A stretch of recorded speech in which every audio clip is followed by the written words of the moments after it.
Fox Sports.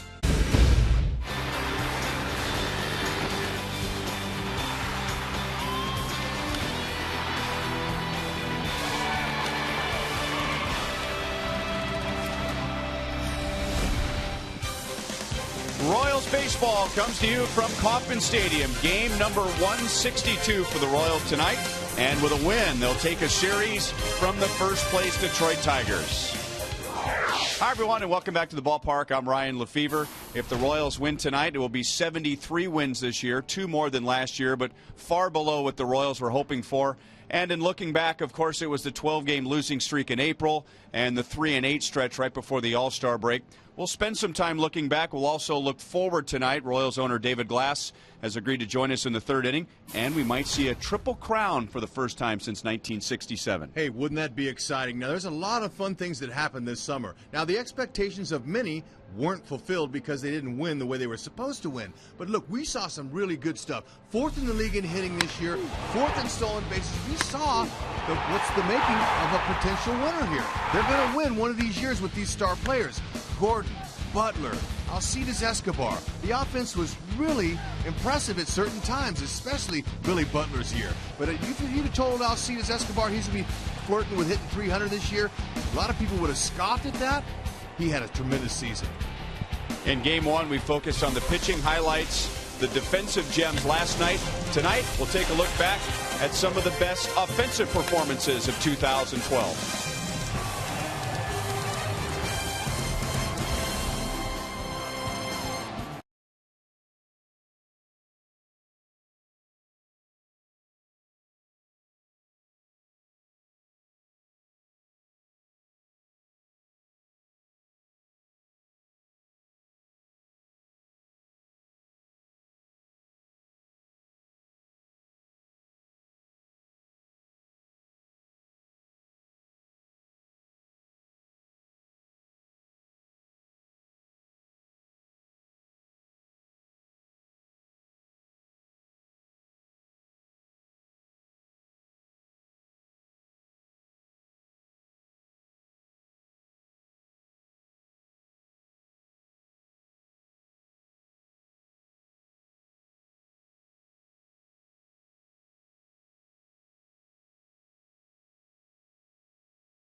By your Kansas City Chevy dealers, the official vehicle of the Kansas City Royals.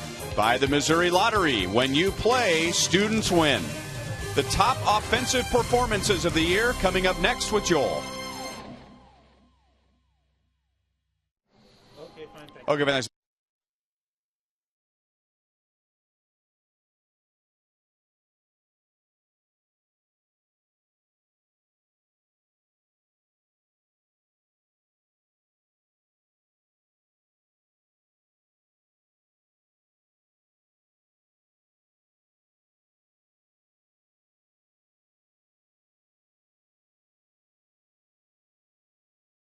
100 batting average, and looking now for home run number 30 on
for him, topping the 100 RBI mark, the 300 batting average, and looking now for home run number 30 on the year.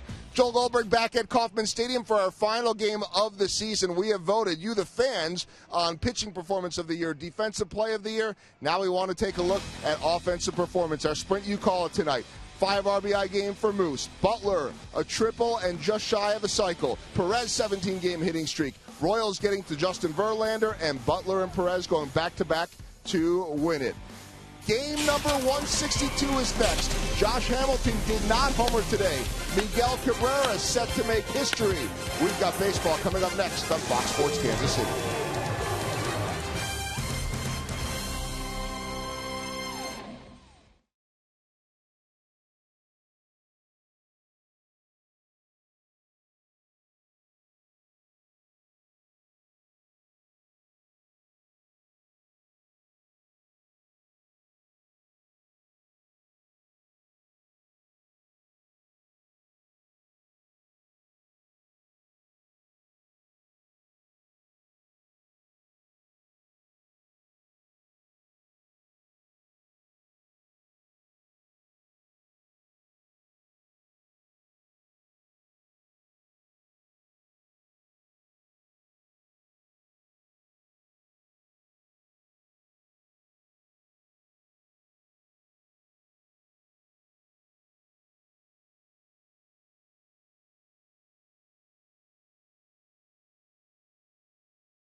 Of the Kansas City Royals. And boy, it sure doesn't feel like the end of the year. It doesn't feel like October 3rd.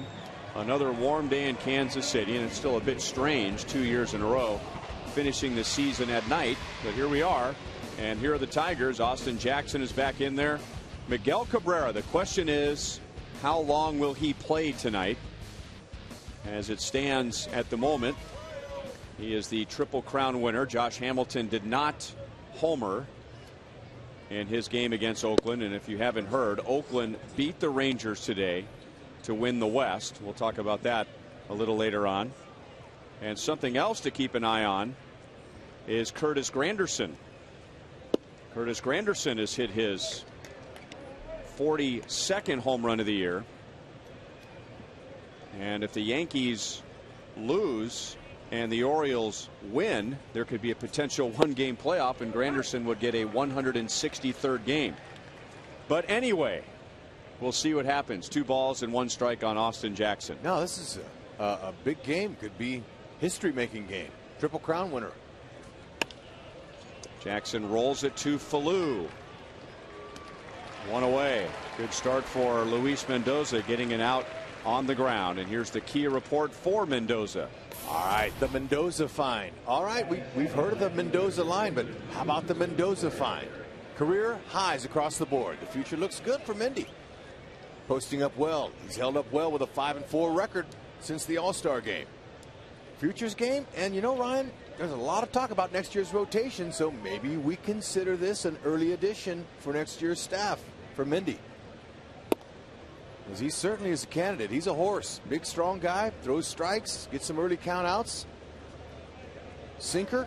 Little cutter. Curveball and a changeup. And those pitches all move down and uses his defense just like this one. And he makes a play himself, throwing out Quittenberry. And so here is Miguel Cabrera. Now we are told that before the game tonight, the media was assembled in Jim Leland's office, and a nice touch here. Both Tigers and Royals fans, mostly Royals fans, giving him an ovation as he comes to the plate. Jim Leland turned the questions back onto the media and said, what would you do? Would you play him? How many at-bats would you give him? And the consensus was from the media, at least those assembled in front of Jim Leland, as we look at our Toyota League leaders and where Cabrera is at the moment, the consensus was that Cabrera would get 1 at-bat tonight. We'll see.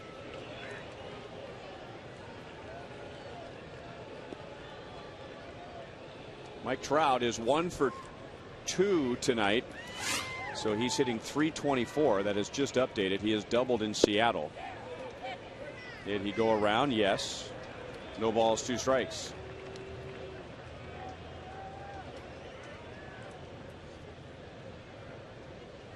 Cabrera is 4 out of 11 in the past against Mendoza with a home run. To center field, but playable for Dyson. And Mendoza gets 2 ground balls and a fly ball. Tigers are down in order. No score at Kauffman Stadium.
Kansas City for the Final game of the regular season.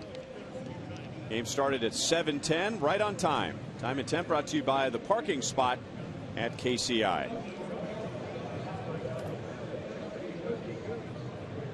So the final lineup for the Royals this year: Gerard Dyson will lead off. He'll be in center field. Brian Pena will be the designated hitter. Billy Butler is at first base. Eric Hosmer missed the final 2 series of the year with that sore shoulder. Adam Moore will be behind the plate for Mendoza. Max Scherzer was scheduled to pitch. Then he was scratched. Then he was scheduled to pitch again. And then it was a toss-up between Scherzer and Luis Marte. And in the end, it's what we all planned for. Max Scherzer making the start. He twisted his ankle on Monday during the celebration with the Tigers clinching the division. And Jim Leyland was not going to allow him to start.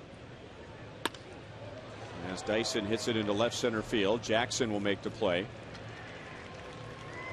But Scherzer convinced his manager that he at least should have the opportunity to prove that he is healthy enough to go tonight. So he had 2 pitchers get ready for the game, Scherzer and Marte, with Marte the backup, and apparently Scherzer passed the test. Yeah, no, that's a little bit interesting. You don't see that, but once you've clinched the division and you have a couple extra games to play with, you can do that. Marte, we'll probably see him a little bit later. Maximum 5 innings for Scherzer. Now this guy, he's a very hard throwing guy. Second in the league behind his teammate Verlander in strikeouts with 228.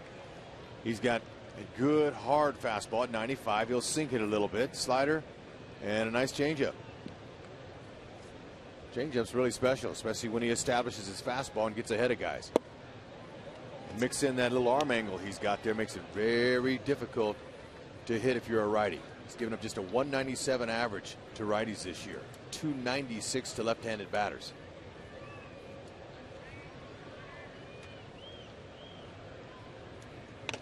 Drops down again, and it's still 0-2 on Escobar.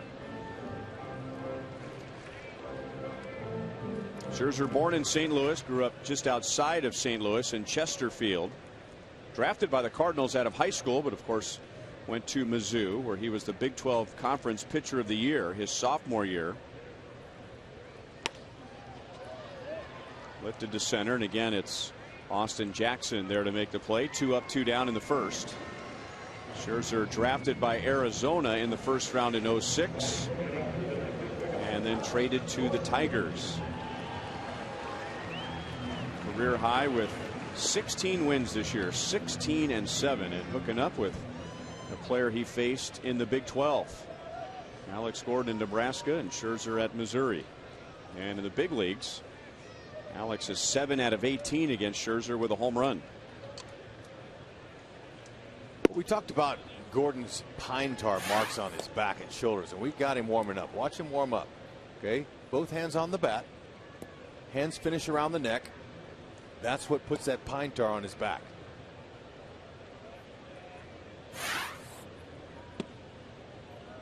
One ball, one strike.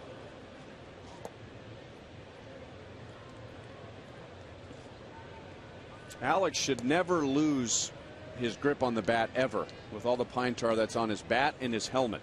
But we haven't seen him throw a lot of those bats. I can't think of one. We've seen a lot of the top part of his bat fly off, though, because he does break bats with the best of them, but a lot of hits to go along with it.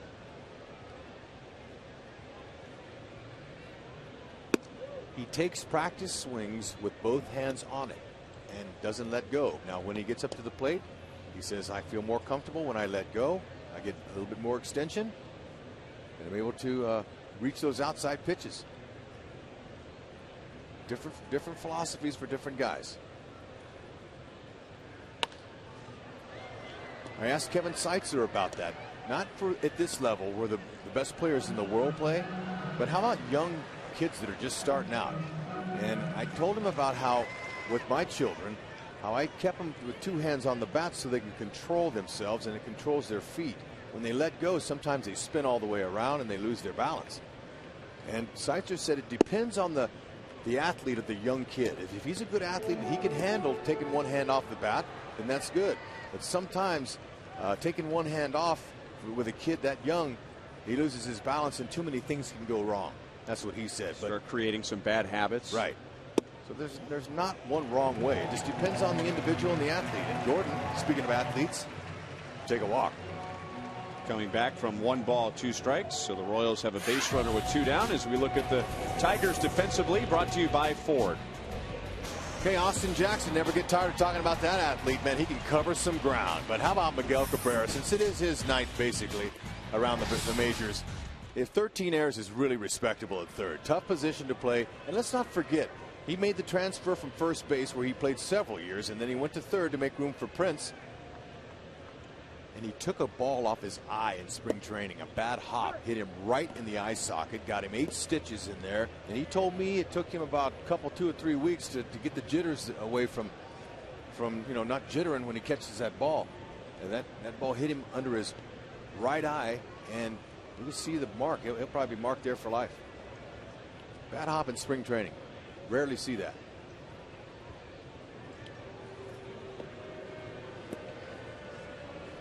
Well, while the baseball world has their eyes on Cabrera, Royals fans have their eyes on Billy Butler, who's going for his 30th home run of the year tonight. He has never homered against Scherzer in 34 at-bats. Billy trying to join a very elite group of American League hitters this year with at least a 300 batting average, at least 30 home runs, and at least 100 RBIs. He's got 2 of the 3 out of the way. I shared with you how tough Scherzer is on righties at 197 average given up, but he has given up 12 home runs to them.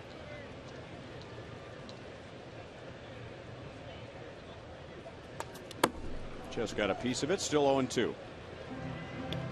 I think Billy's best chance came last night with 2 runners on. And he hit a ball, squared it up, except he hit the top half and it sunk right into the left fielder's glove.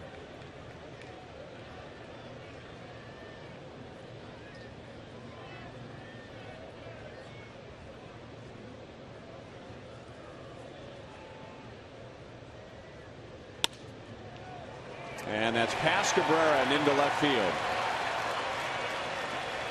So with 2 outs, the Royals get a walk and a single.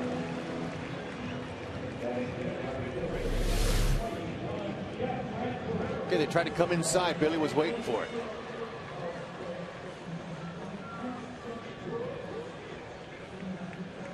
Swing looked more controlled. He wasn't trying too hard there.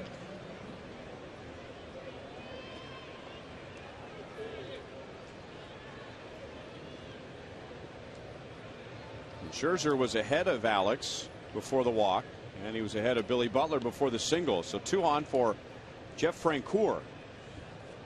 And Francoeur hit an impressive home run in last night's game, and now he drives this one to deep right. Dirks is back. He gets turned around but maintains his balance and is there for the out. So Scherzer escapes the bottom of the first inning as the Royals strand 2.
We're talking top offensive performances of the year. Let's begin with the only grand slam for the Royals this year.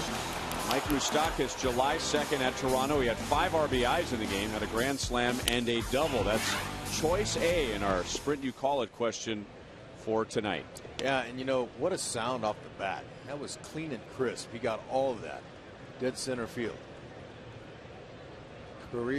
First career grand slam and 5 RBI night.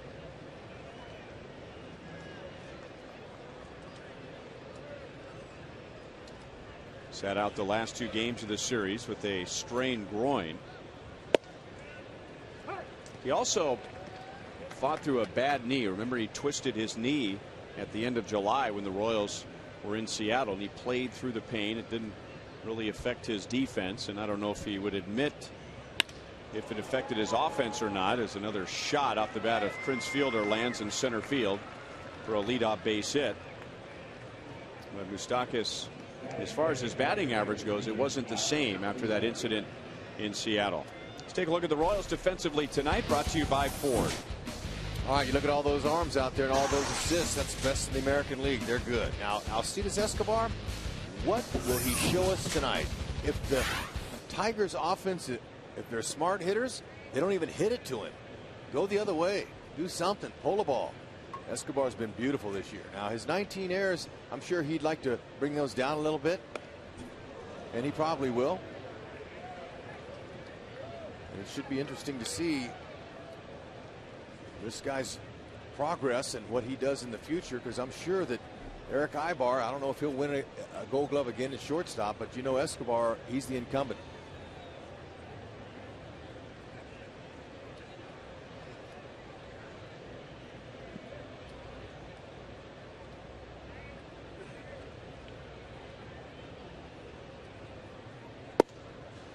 Strike 2, Alex Avila. In the lineup last night, he did not start game 1. Avila was 0 for 3, and he's 0 for his last 12.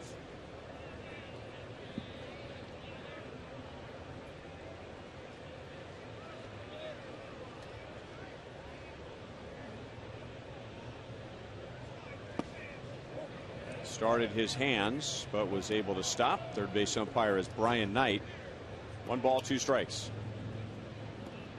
Okay, Mendoza with his sinker, he induces a lot of ground ball double plays. He'd be lovely to have one right here. Avila's grounded into 12 this season.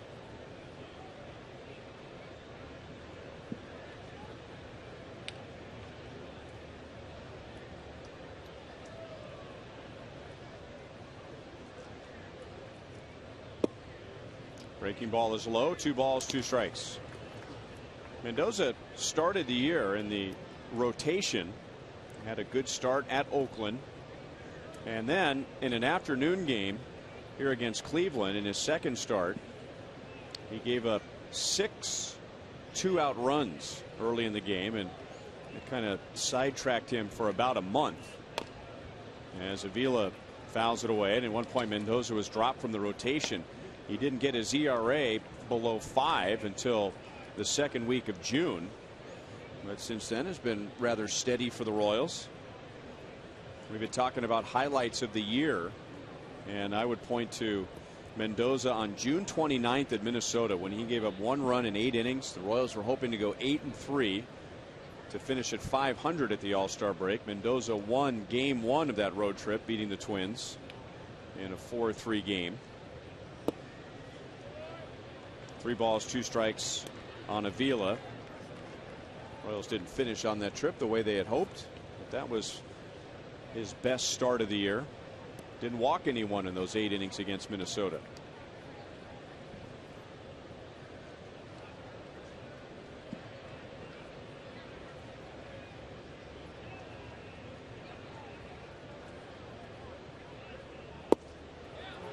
And he just missed outside. 2 on, nobody out. And here are some highlights from that game at Minnesota on June the 29th. Ooh, look at how that breaking ball started up. It's finished off away. Good hard sinkers down. Pounding the strike zone. Early count outs are his key.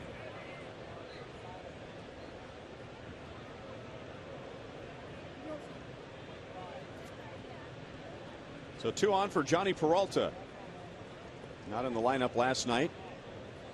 And in game 1 on Monday, it is 13th home run of the year.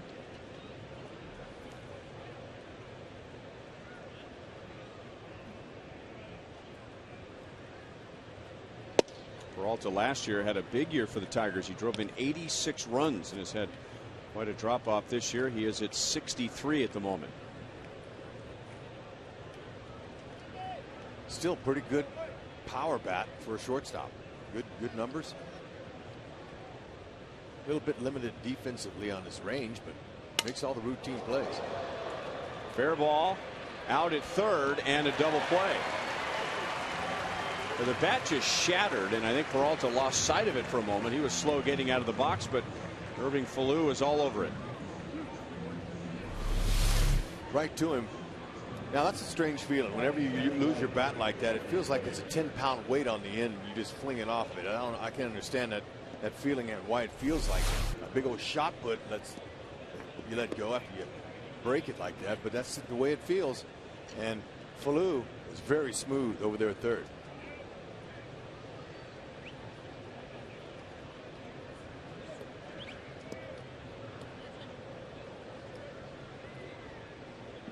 So it's Avila at second base with 2 down to Andy Dirks. Dirks was 2 for 4 with a run scored on Monday, was not in the lineup last night.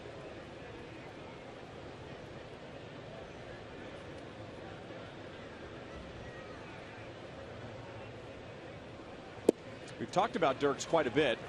He is from Kansas, of course, born in Hutchinson and grew up in Burton, went to Wichita State.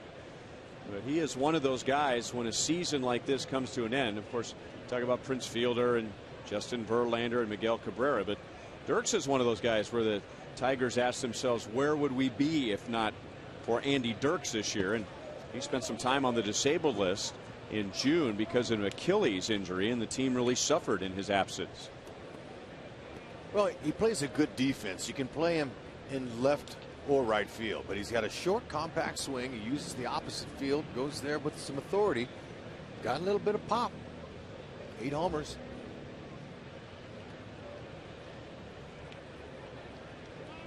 And he plays hard. He's a hard ball player. Changeup is popped up. Giavotella backs to the grass and makes the play. So the Tigers had a good start, a leadoff single followed by a walk.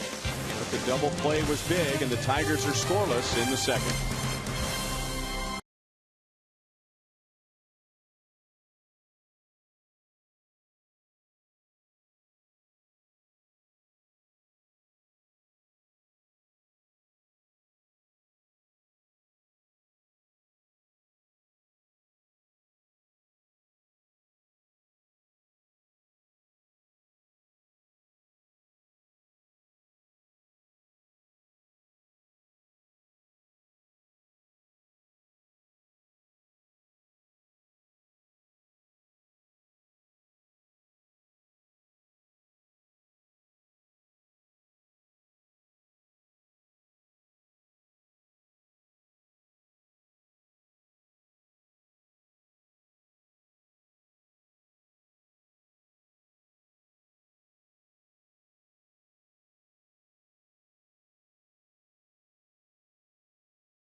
O'Neill would be proud to have Carolyn Edwards of Independence, Missouri, sitting in his seat. Carolyn worked over 25 years at Speaks Family Legacy Chapels in Independence and has served on the board of the Vale Mansion and the Truman Anniversary Concert. She was a founding member of the Center for the Study of the Korean War, which is an archive set up to preserve the papers of those who served. In addition, Carolyn served 2 years as president of the Independence Young Matrons and the Mary Paxton Study Group, as well as the Christmas Homes Tours that raised thousands of dollars for independence charities. Carolyn is the proud mother of 2, grandmother of 4, and great-grandmother of 3. All right.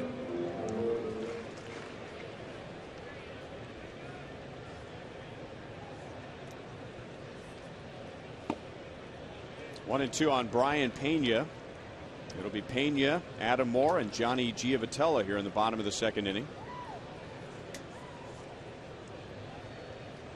Brian getting some unexpected playing time at the end of the season as the designated hitter, as Billy Butler has had to fill in at first base with Eric Hosmer's sore shoulder.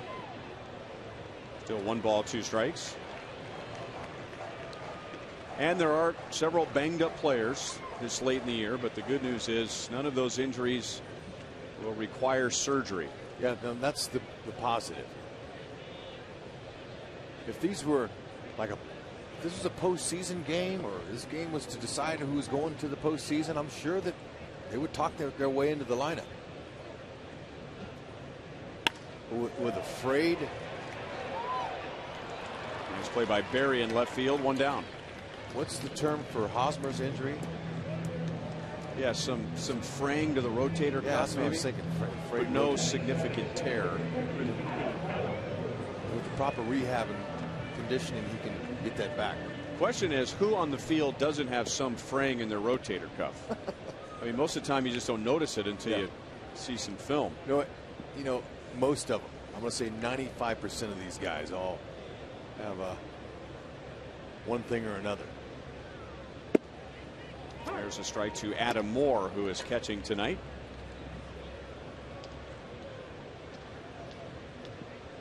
Two out of 7 since joining the Royals. He's called up from AAA. Those 2 hits are a double and a home run. Now no balls, 2 strikes. He's a strong guy. He looks like a hitter when he's in that box.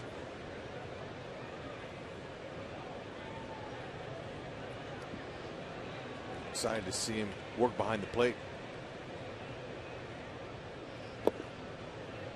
1 and 2. There'll be some questions as far as a backup catcher goes next year. I'm not sure exactly who it's going to be, but we all know who the guy is. Salvador Perez. That's an automatic. But who will get the opportunity to be his backup? Will it be this young man, or will they keep Brian Pena, or will they go out and try to find a veteran catcher? Manny Pena. We haven't seen Manny Pena appear in a game since being called up, but his name has been thrown around the past couple of years for that role. That's Scherzer's first strikeout tonight and his 229th of the year, second only to Justin Verlander in the American League. Just a reminder, as you enjoy a cold one, to look forward to Miller Time later in tonight's game, brought to you by Miller Lite. Hoping that Billy Butler can get that 30th home run of the year tonight. Be tough against Scherzer, but if Scherzer only goes 5 innings, then he's got a chance for some guys in the pen. That arm angle is pretty rough, and not to mention that slider there, that sinker. Now, we did mention his numbers, and he has a career high with 16 wins. Scherzer does, and fewer hits than innings pitched. He has a good opponent's batting average. We mentioned all the strikeouts, very low walks. However, he has given up some home runs. He's allowed 23 this year. And I would think with that arm angle, the way he drops down, when he's right, he gets a lot of movement. But that pitch from that arm angle has a tendency to flatten out. It does, and it's up for the hitter, his eyes, to be able to pick that up, stay on it, drive it out. There's a changeup that Scherzer likes to throw a lot. You remember that his first year with the Tigers, big power arm, but he loves that changeup, and I'm sure He's only grown to appreciate it even more watching Justin Verlander, and Verlander throwing his great changeup. 1 ball, 2 strikes. 2-2 on Giavotella, who appears in this series for the first time.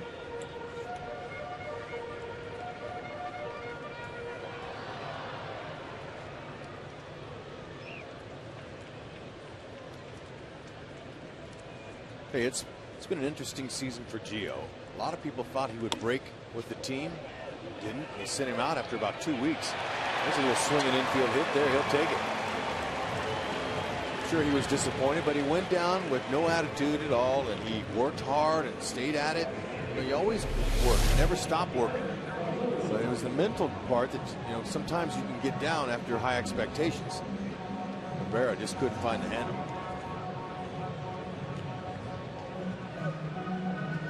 But he's much improved defensively. He looks like he belongs. He's taking the play to his left and right, and certainly opened up some eyes defensively. Giavotella.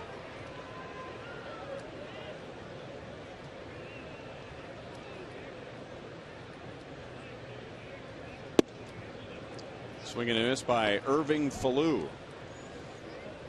We announced before the game a few different categories. All the members of the Fox Sports Kansas City broadcast team, our player of the year, our pitcher of the year, and our surprise player of the year. And for you, it was Irving Falou.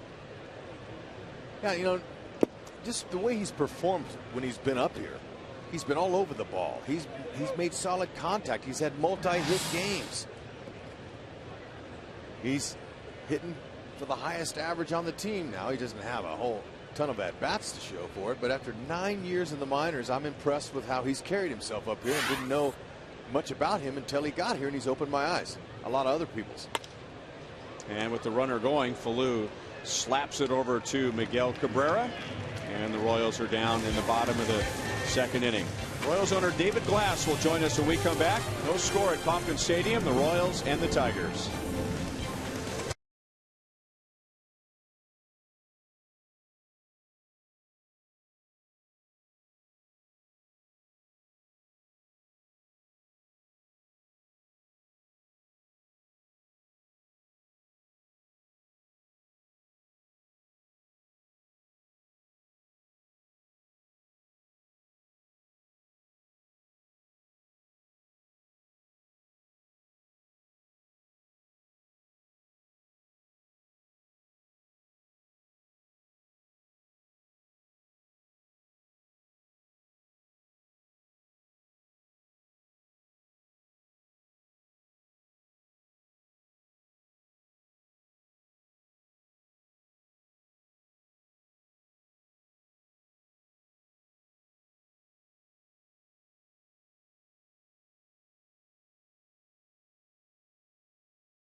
And the Tigers, and it's our pleasure to welcome to the broadcast booth Royals owner and chairman, Mr. David Glass. And as it always works out, Mr. Glass, when we have a guest in the booth, the inning moves along and we have a first pitch out. But we thank you for spending some time with us here tonight. Hey, I'm looking forward to visiting with you all, but I love first pitch outs when we're in the field.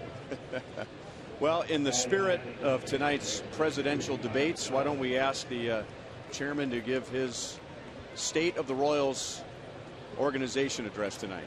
You know, we've been talking about it, Ryan, and of course this is a good time of the year to do it. You can review everything that you've done, and you can kind of review this year, and then you can talk about what you want to do during the off season before you get to spring training. Dayton Moore and his people, he's got all these folks in here, and these baseball guys all come in, and I really have a good time talking to them because they know everything. They've done a great job. There we go. We got a 4-pitch inning so far. Go right ahead, sir. They've done a fantastic job of what our mission is for them. And I think back to when Dan and I went to Atlanta and persuaded Dayton Moore to come here, and his charge was to build us the finest minor league organization that you can have, fill it with the very best prospects that we can draft and sign, including international, and begin to surface that talent at this level. Not just one wave, not just Moustakas and Hosmer and Perez, but enough coming behind them that you perpetuate this thing where we can be competitive for a long time. That's our major goal. So our first order of business was to decide, where are we in getting that done, and I feel really good about where we are right now. I'm disappointed in the season. Coming out of spring training, I thought that we'd play 500 baseball, and my goal has been to get us to 500, for us to get to 500, because then, you win a few more games and you're right in the hunt.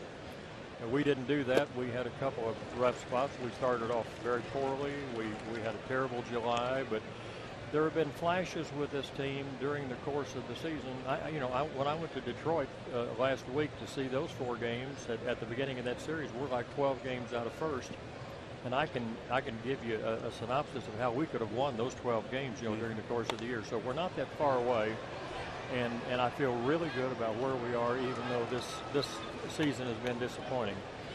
And when you ask a question and you get an answer that lasts almost an inning, that comes with the territory. Well, we'll have to be very careful about launching into our next question with 2 outs and 2 strikes. And Austin Jackson gets a base hit. Now, you praise the work. That kid can play. He would look good running around center field here, wouldn't he? Yes, he would. Now, you've praised the farm system and the work that Dayton Moore has done, and the industry has praised a lot of the young players that are here, the position players, the guys in the bullpen. But there are some holes. Some pitchers were injured. Other young guys just haven't gotten here and performed yet. And there was a buzz created this week when the story came out that you're going to do whatever's possible. You're going to allow Dayton to do whatever's possible to strengthen that starting rotation. Yeah, and Dayton needs to make those decisions, and none of us know what he's going to be able to do. I'll be real honest in looking at the free agent market. It looks really pretty thin. You got Zach out there, you got the Sanchez kid, you got a few others, but there's a dearth of pitching all over Major League Baseball, and everybody needs it. What we can do as far as trading, I'm not sure, but Dayton's going to have to wait and see how we're going to add and how we're going to improve our starting pitching. Our bullpen performed very well this year. Don't know what's going to be out there, but I know that he'll make the right moves. And interestingly enough, Ryan, this is the first time in my memory in this, well, it's not the first time in this organization, but it's the first time in a long time that we actually have prospects that we could trade to get a good young starting pitching. And I sort of emphasize young because all of us think about young and building this team to where these guys come along together and we can keep them together for some period of time. Wait for this one pitch, and I got a question for you, Mr. Glass, but maybe he'll foul it off for us. How about a throw over? It's perfect. This being my first year with the Royals, I wasn't sure how much I would see you around the ballpark, but I've seen you a lot around here, and I think the perception of some fans is maybe that you don't come around here, but I've seen you a lot, and you're an actual baseball fan, aren't you? You love baseball. I'm a baseball junkie, and I would tell you that other than about 20 games, I've probably seen 140 games this year, a lot of them here. I like to go to Detroit when we play up there because I've got business up there, but I like to go to some of the road games. But no, if I'm not here, then I get to watch you and Ryan, and I get a very good description of the game from you guys. Well, thanks for saying that. Yeah, appreciate it. You didn't just say, so you do have the volume up when you watch the games from home. That's good. Rex has had a load to deal with this year, but he's hung in there. And he's added a lot of life up here in the booth. Yeah, I told Rex I've enjoyed having him here, and I enjoyed watching Rex play. Rex is right. I'm a baseball junkie, a baseball fan, really. I have been since I saw my first major league game, guys, in 1946. Somebody took me to see the Cardinals play at Sportsman's Park. I fell in love with the game, and I've watched it and been a student of it ever since. I wasn't good enough to play, so the next best thing is to watch all the games you can. And I watched Rex play and loved the way that he played. I mean, he played all out, you know, and he was fun to watch. Well, maybe we should just stretch this inning a little longer there, Mr. Glass. I really appreciate that. Can you stick around another half inning? I'll do it. All right. No score as we go to the bottom of the third at Kauffman Stadium.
Game number 162, and Royals owner and chairman Mr. David Glass kind enough to join us here in the booth as the Royals have the top of the order coming up against Max Scherzer. And Mr. Glass, you talked about going to Atlanta and persuading Dayton Moore to come to the Royals.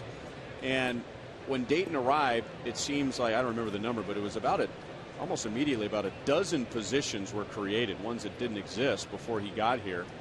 And since he's been here, he's been locking up young players to long-term contracts. That was a frustration in the days of Dye and Damon and Beltran and so on and so forth. So my question is, has your approach, has your philosophy changed about running the organization since Dayton has been here? Well, we knew that we had to, in our market, we have to develop young players, that you can't go out and do what the larger markets can do, where they can sign a lot of free agents. So we knew we had to develop them.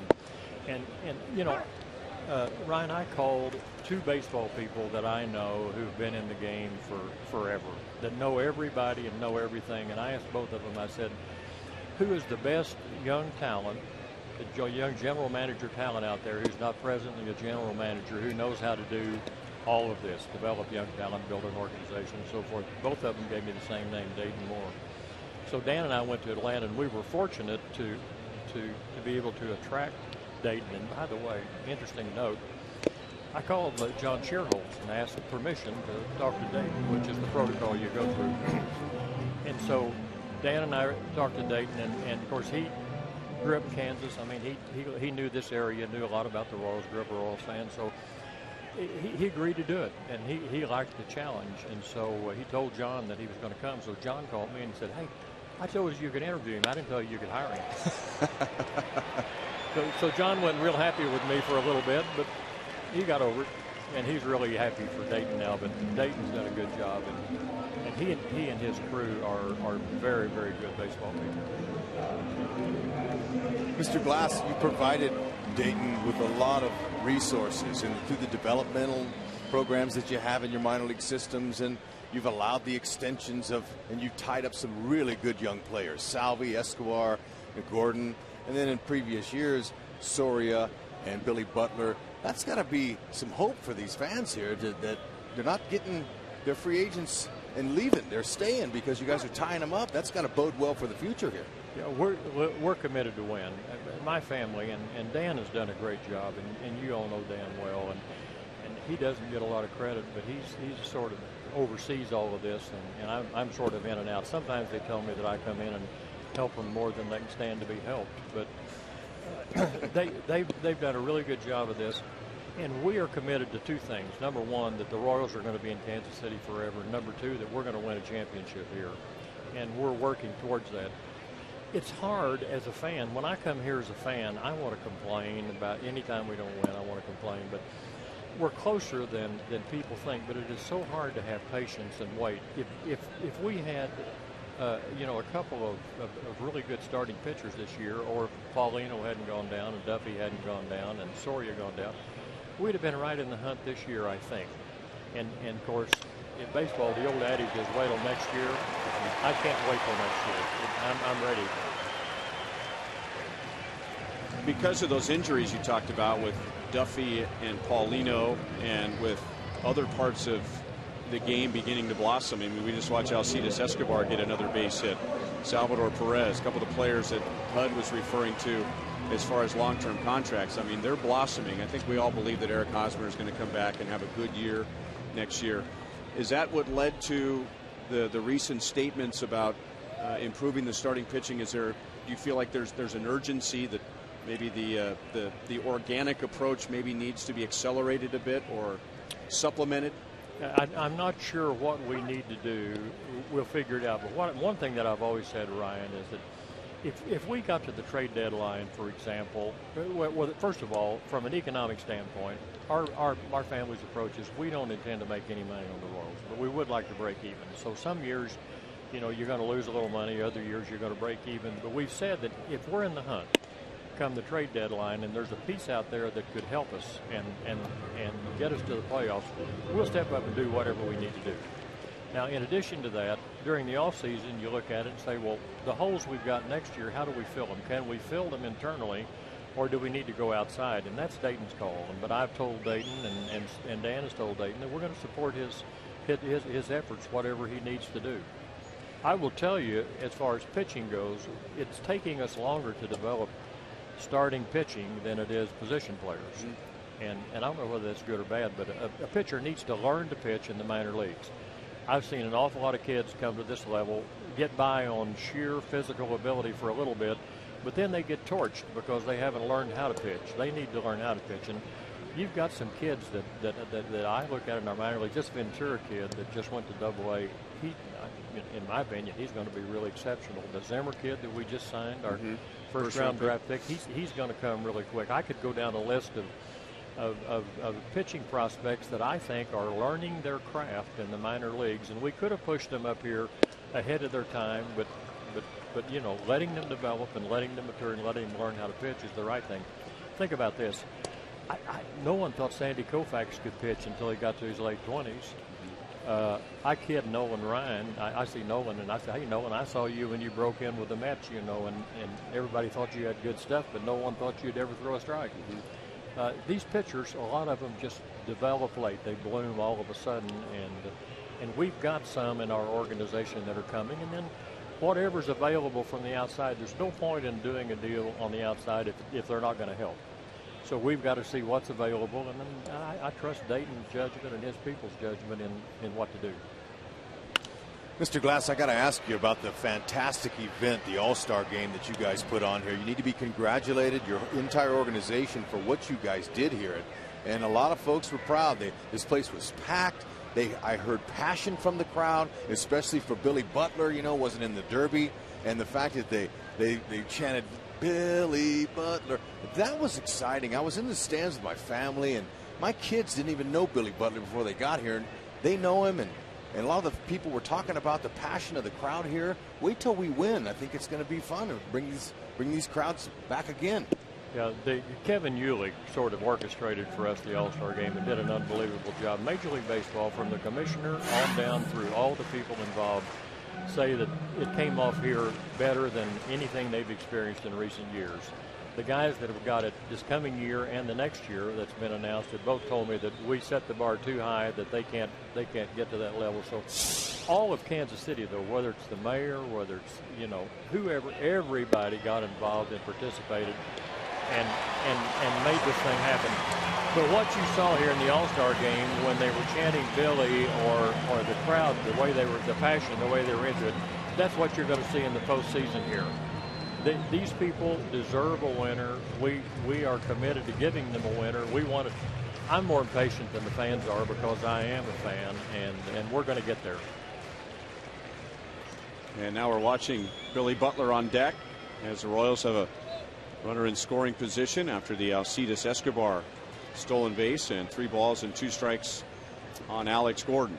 This Escobar kid's going to make a player, Ryan. Boy, he's something. What a jump in 1 year, huh? I mean, batting average and stolen bases and the whole thing. And as Billy comes up, I want to get back to something that you mentioned and the faith that you have in Dayton Moore. I don't know if you heard it last night or not, but Dayton was on with us and praised you and Dan for all the things that you've allowed him to do.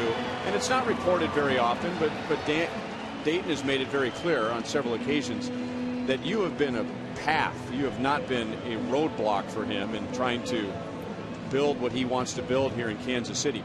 But you brought up some prospects that we can trade, and it'll be a first for me that we'll have some blue chip prospects instead of, you know, the whole organization hinges on these guys, that maybe there's a surplus. How's the fan base gonna handle, or how's Dayton gonna handle taking one of these guys that, you know, that he brought into the professional world and dealing them off to another team? You know, that's not easy to do. That is extremely difficult. But what you've got to do, Ryan, is you've got to get enough prospects in the system to where, you know, you've got a good player at those positions. What you want, what we have never had, or what we haven't had since I've been around, is depth. But you know, I love Hosmer and I love Moustakas. We need also somebody in our minor league system pushing those guys, making them better. But once you begin to accumulate a number of good prospects, then everybody comes calling. They are not only are interested in your blue chip guys, but they're looking at your AA guys and your high A prospects, thinking, or they're noticing how good they are. When you get enough of them, you can afford to trade them. It's when you don't have very many prospects and you give up a couple of the blue chippers, then that's when the fans get upset.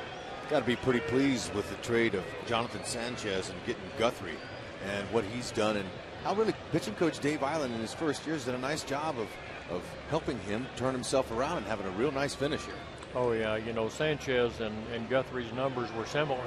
Sanchez here and Guthrie there, and he's gotten a new life in Kansas City, and he's a very articulate kid. You all probably have visited with him, but he understands the size of the ballpark, but he also understands the defense that's playing behind him and how important that is. And I think he's really enjoyed his tenure here. But give him credit. He's a tough kid out there. I was in Detroit last week when he pitched up there. He got a 4-1 lead. He gives up the home runs that actually wind up tying the game. And early on, it didn't look like he was going to be around for a long time, but he made the adjustments, settled down, and he gave us 7 innings up there of well-pitched baseball. Here last night, when the bases were loaded and things were not going well, and they'd scored a couple of runs, he could have caved, but he's a tough kid. He stays right in there. He makes adjustments and makes it happen. So I'm impressed with him. All right, who's the MVP this year? The kid that plays third base for the Tigers. He is absolutely the most valuable player. I think, my opinion, he's the best hitter in the American League. And I don't think that others come close. The other kid that they're talking about is I mean, I'd pay to watch that kid play. He is really good, and he is so mature for his age, and the way he carries himself is just fantastic. And if you were going to start an organization from scratch, you couldn't do any better than start with that kid, I don't think. But this guy that plays third for the Tigers is the MVP this year, without question. I'm sure many agree with you. But, Mr. Glass, the parity in baseball is really at a point now where you can go worst to first, or in our case, third to first in a year's time. The way things are put together, a couple of guys, you tinker things here or there. How about the Oakland A's winning the West after Texas the whole season was in first place, and today they won the West. I can't even believe it.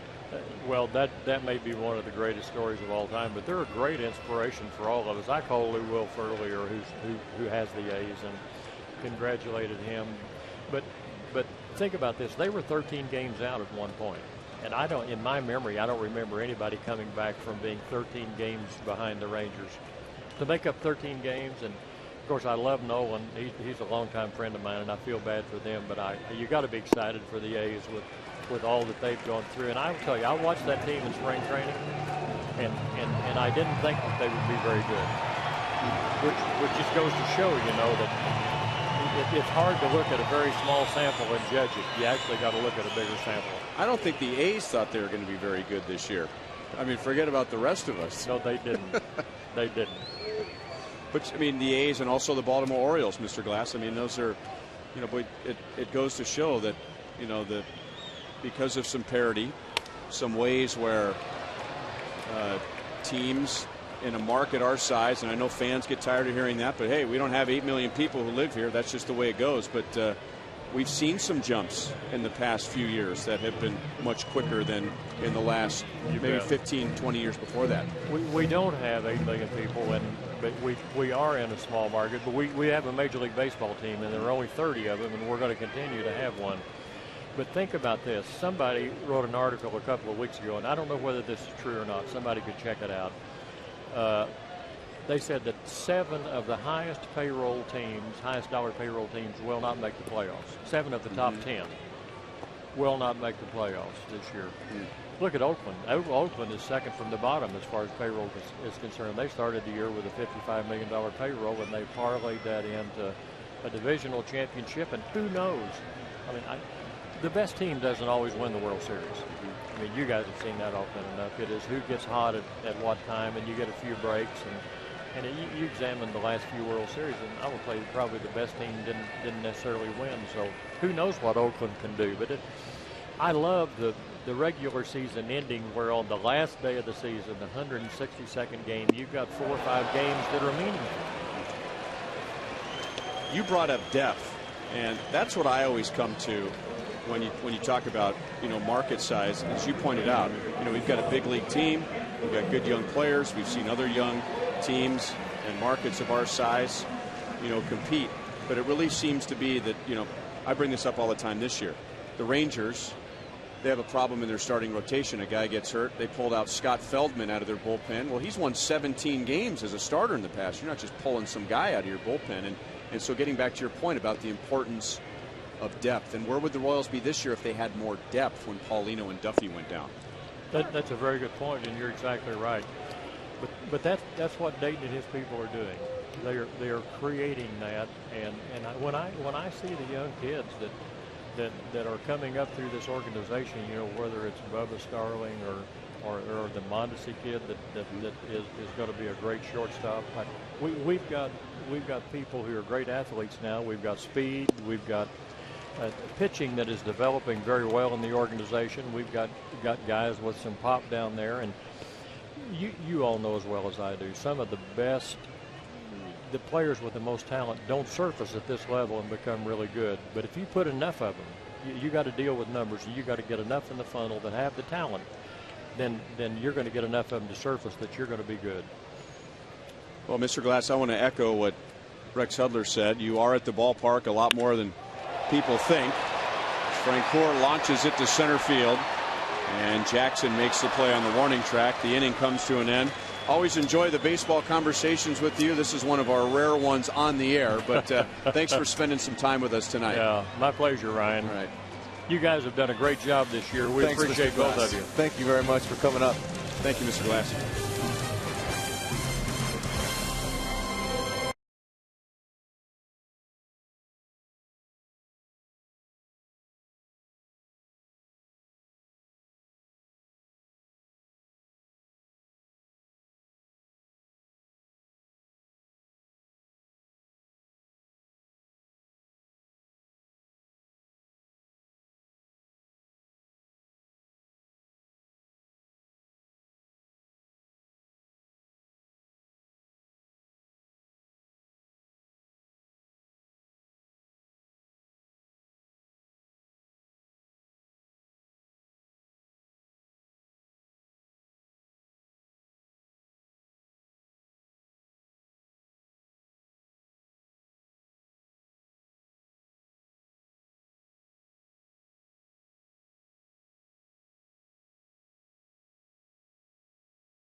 Yastrzemski.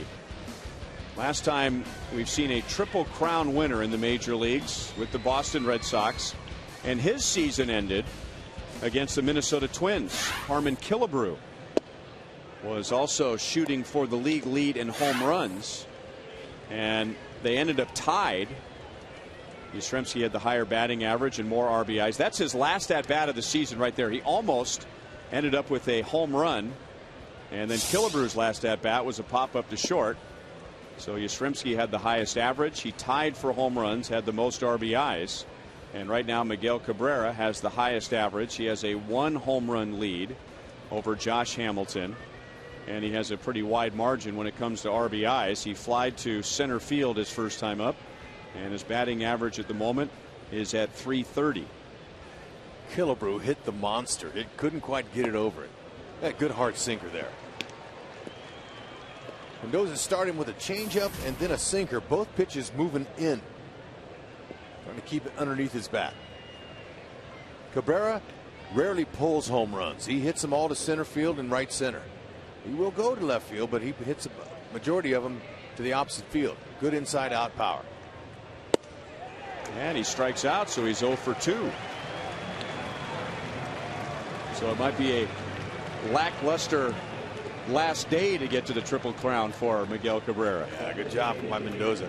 I was saying that was Killebrew that hit that ball off the wall. That was Yaz that did that. So they don't exactly have the high definition televisions that they do now. So had a kind of hard for time sure getting that one right. Now Mendoza's given up just a couple of singles and a walk so far. Now throws high to Prince Fielder. How about our owner? We just talked ball for 30 minutes, 20 minutes. Well, you know, it's hard to explain this to certain people because, you know, there are other dimensions that people want to analyze when they talk about David Glass and being owner of the Royals. And some of that stuff, I'll be honest with you, just I don't care about. You know, I mean, but ever since I've been with the Royals, I've had conversations like that with him and his son Dan 100 times. Just very few of them happen on the air, but I mean he's about as regular a guy as you'll ever know. He just happens to own a baseball team and also happen to guide the largest company in the world to its current prominence, but he is a baseball fan, and I figured if we asked him to come up here tonight he would, and he would have no trouble talking about the Royals and some of his thoughts on the game and certain players. Yeah, Vice President Mike Swanson took us up to meet some sponsors down the line at left field here at the K yesterday. And they walked by and Mr. Glass's suite, and I said, wow, look at that. I looked inside, it was pretty cool, and then we kept on walking, and we came back walking by, and he goes, hey, you want to go in? I go, Mr. Glass is in there. I better not. I got a little nervous. And then he said, no, let's go in and say hi. Went in and said hi, and he was as warm and friendly as he was sitting up here tonight.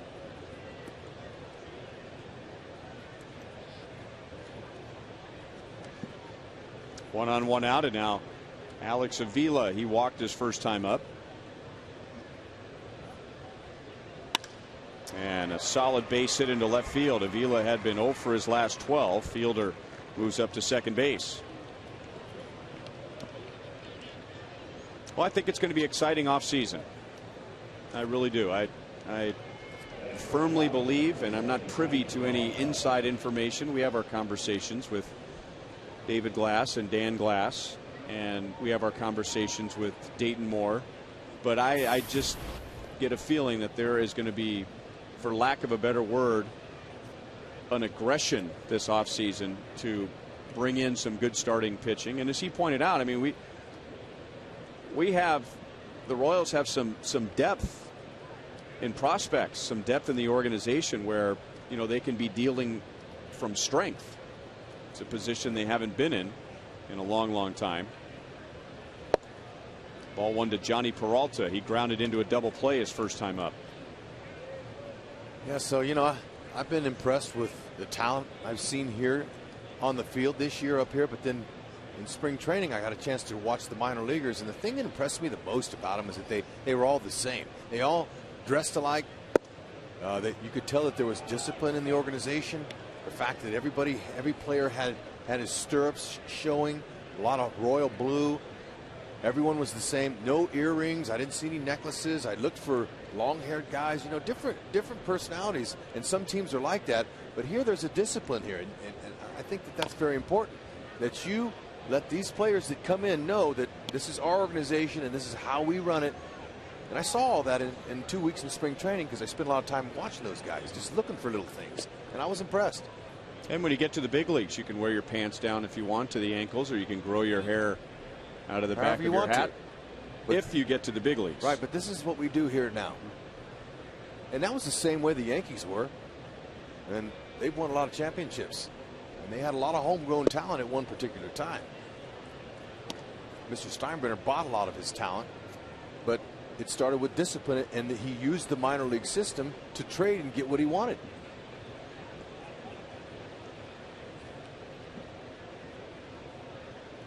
And it was interesting to hear Mr. Glass talk about how proud he was of his minor league system and how they have some real nuggets down there that they can use. Not only to push the talent that's here, which is important, because all these starting position players all know who's in the minor leagues and who's coming. Believe me, they watch, they see who's coming. And that pushes them to keep performing at a high level.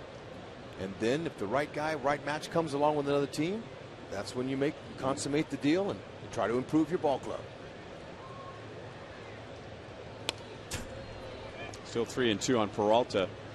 And there's no perfect process, but when you talk to Dayton Moore, not even Mr. Glass, but when you talk to Dayton Moore about going out and getting, you know, a big free agent or making a big trade that could improve the club right now, he thinks more long term. Okay, well, what about the next year and the year after that and the year after that one?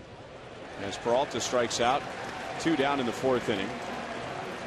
And just watching other smaller market teams that have been able to sustain their success, they have exactly what he talked about. You know, you've got one wave of players followed by another wave followed by another wave.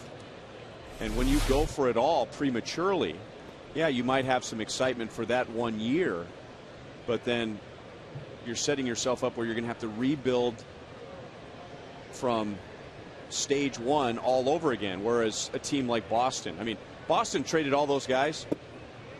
If not this offseason, next offseason, their payroll is going to be right back to where it was, or New York. Right. And that's just the world we live in. But you have to take a slower route with roots a little deeper, a lot deeper.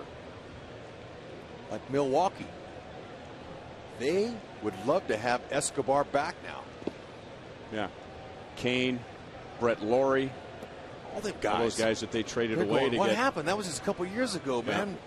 And now we got to rebuild again. We got to try to fill those spots that we traded away. So for them, it didn't work out in the long term. There's 2 guys they'd probably like to have Prince Fielder back too, even though, you know, he left by way of free agency. But there's a couple of guys right there where you've got your window, and when it expires, it can be a long road to build that roster and that organization back up.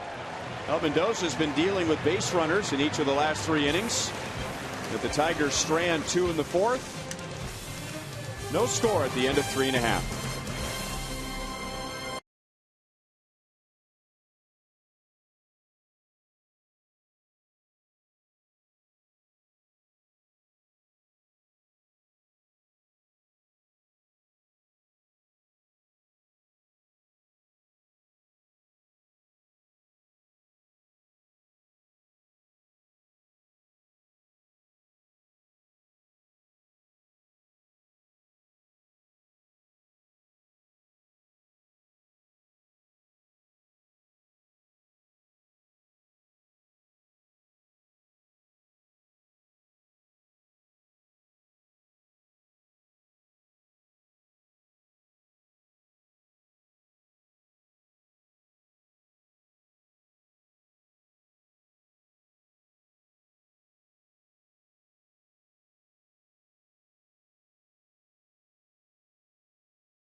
To you by your Midwest Ford dealer and by AT&T, the world's largest 4G network.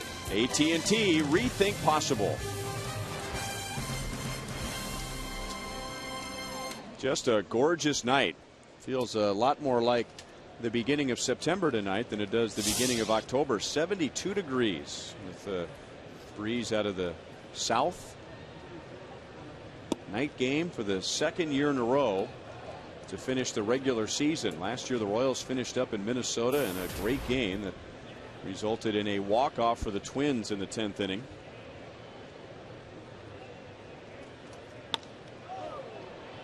Ryan Pena pulls it foul off to the right field side.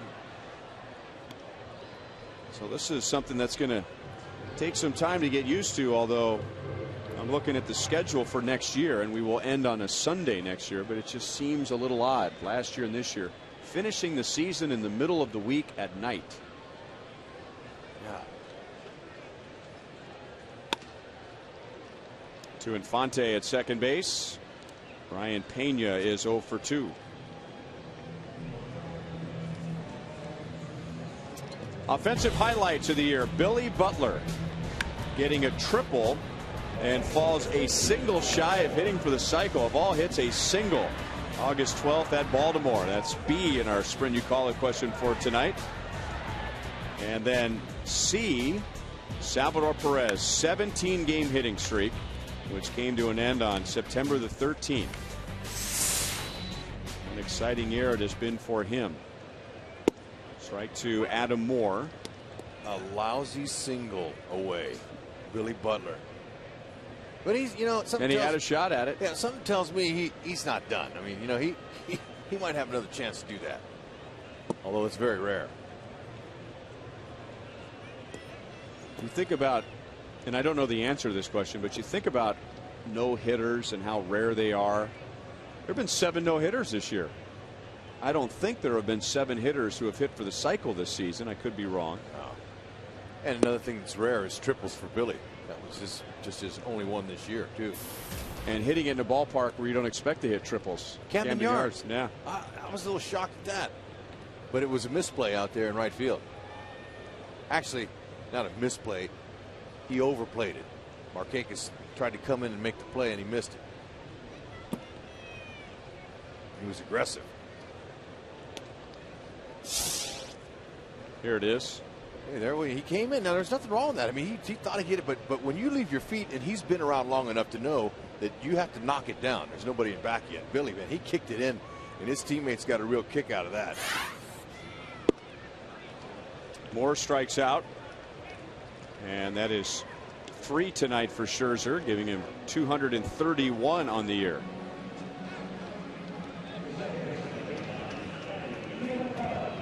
And now Miguel Cabrera is going to come out in the middle of the game. He doesn't want to. Ramon Santiago will take over, and that gives the fans a chance to, the fans here in Kansas City, a chance to show their appreciation for his great year. No, class move by Jim Leland.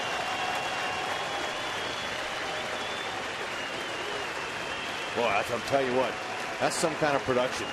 And even Mr. Glass talked about him in his MVP this year. He said hands down. You don't often see a curtain call for a road player, but we might see it tonight because Max Scherzer, the Tiger pitcher, there we go.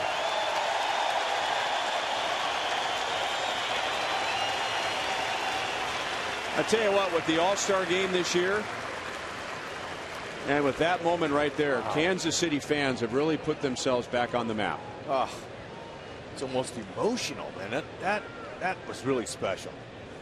And way to go, Jim Leland. He's a class act, too. He knows how to do it. And if you're asking why now, it might have something to do with the fact that Mike Trout has a couple of hits in tonight's game for the Angels, and he's sitting at 326 at the moment. Jim Leland gives him a big hug, but I'll bet you Jim Leland would tell you that Jim Leland expected Miguel Cabrera to get a hit in one of his 2 at bats, and then he was going to bring him off for a pinch runner, but just still instead of just taking him out of the game, take him out in the middle of the inning so the fans here in Kansas City could show their appreciation. Okay, look, I said it's emotional. It is. And this hug between manager and great player brought tears to Jim Leland. He had to go down underneath the clubhouse and clean himself up.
Top offensive highlights. How about this one? Last time the Tigers were in town, the Royals came up with 8 runs and 12 hits off of Justin Verlander, August the 28th. That's the second most in each of those 2 categories given up by Verlander in his career. 12 hits, 8 runs, and 7 of those runs occurred in the first 2 innings. That is choice D in our Sprint You Call It question for tonight.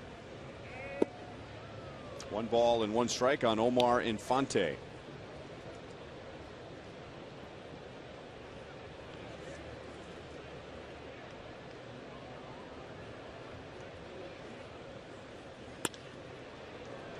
And to left field for a base hit. Infante is 1 for 2.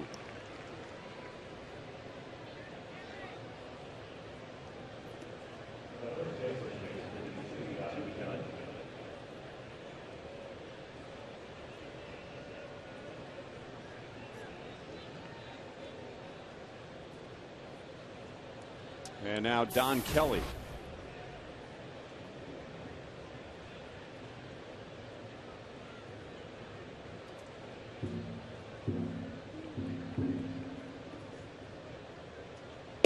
It is more the rule than it is the exception what Jim Leland did with Miguel Cabrera to bring him out early in the game. I mean, he did come out and have a couple of at-bats. He has a 4-point lead over Mike Trout, and 2 for 3, and that game's getting into the later innings.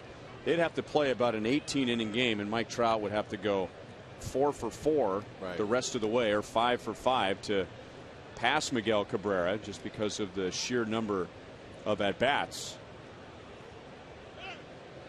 Runner goes, and the Royals pitched out, but Mendoza threw it over Moore. And it's still a stolen base for Infante, his 6th of the year. Well, it's the first time Moore's caught Mendoza, and he jumped out a little bit, and threw was a little bit high for him. Or maybe Mendoza thought it was a pitch out and Moore didn't. Yeah, either way, but they got back on the same page there. So anyway, and I think it was a great gesture. It's great for the fans. The fans could show their appreciation for Miguel Cabrera, and I'll bet you that's a moment he won't forget. No, and also, Ryan, he realizes that he's not going to manage forever. He'll probably never ever have a player that won a Triple Crown. So that was emotional for him. And that embrace there, that was totally natural. And that's a long grind of a season. All the expectations the Tigers had, and then for them to finally get there and win it. Doesn't matter how you get there, you win it, you win it. And Leland, a lot of emotion was released.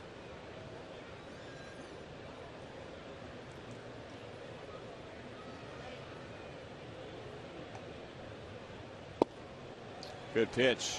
2 balls, 2 strikes. Now I'm going to tell a story here, and this is not at all an indictment of Miguel Cabrera, but it's worth telling. The Ted Williams story of 1941. Ted Williams had the opportunity to skip the last 3 games of the 1941 season. He said no. And we'll get to that after the 2-2 pitch to Kelly. And he grounds it foul. In the first game of the final 3, he went 1 for 4. And that dropped his average down to 399.5. So you round it up, and that's 400. So he gets through that. His manager, Joe Cronin, then, on the final day of the season, there was a doubleheader and said, Ted, you got a 400 batting average. I'm going to sit you. Ted Williams famously said no. He played in both games of the doubleheader. As Kelly strikes out, 1 away. In game 1, he went 4 for 5. And in game 2, he went 2 for 3. So he went 6 for 8. He finished, of course, at 406. That's the last major leaguer to hit 400. Boy, talk about confidence. Yeah. That's a great story. That never gets old to hear that. There's a guy saying, that's mailing it in. I'll show you. Let me play. That's beautiful. Adding that late in the season, adding 6 and some percentage points to his batting average. Of course, he wasn't the MVP that year in 1941 because that was also the year that Joe DiMaggio had his 56-game hitting streak. That was quite a year for hitters. Joe DiMaggio just edged Ted Williams for the MVP award that year.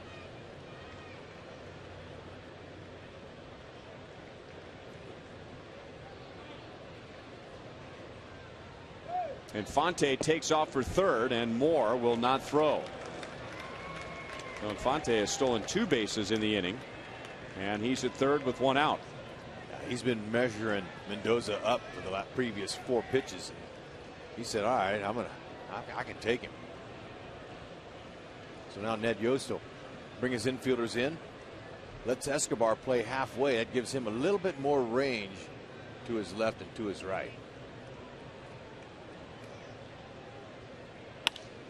And a base hit for Austin Jackson, who is hitting .299 before that swing.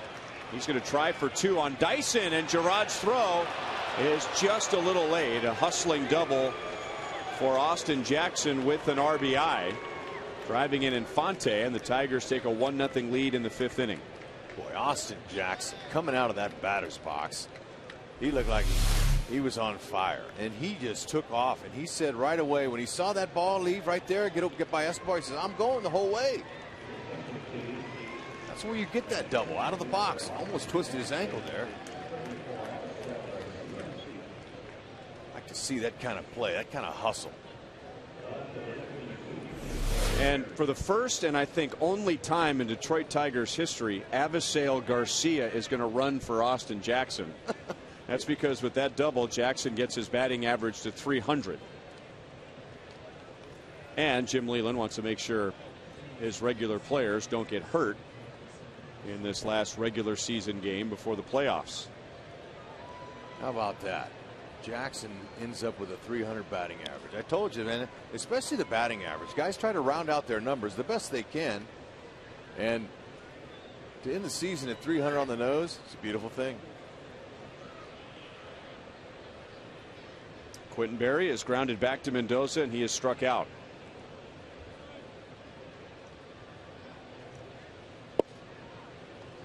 Changeup over the outside. Look at the radar gun tonight. Max Scherzer has hit 96. Luis Mendoza 93 so far. You can get downloads up to 50 megabits per second with Time Warner Cable Ultimate Internet.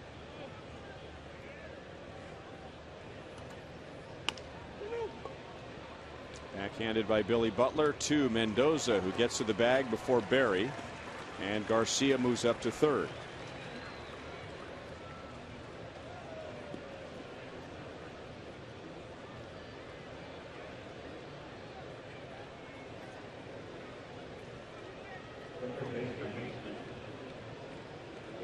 And now it'll be Ramon Santiago and not Miguel Cabrera. Cabrera came out last half inning defensively to a big ovation here at Kauffman Stadium. And at least for me, I believe the first curtain call for a visiting player, at least since I've been here. And there's a nice crowd here tonight. One thing, when you're here at the ballpark and we're about 10-15 minutes away from first pitch, if you look out up onto I-70 and the cars are still lined up, then you can expect to see a nice crowd. And they were lined up tonight. I think a lot of them wanted to see Miguel Cabrera maybe get that ticket stub for the next Triple Crown winner. And when he came out of the game, just about everybody here knew exactly why.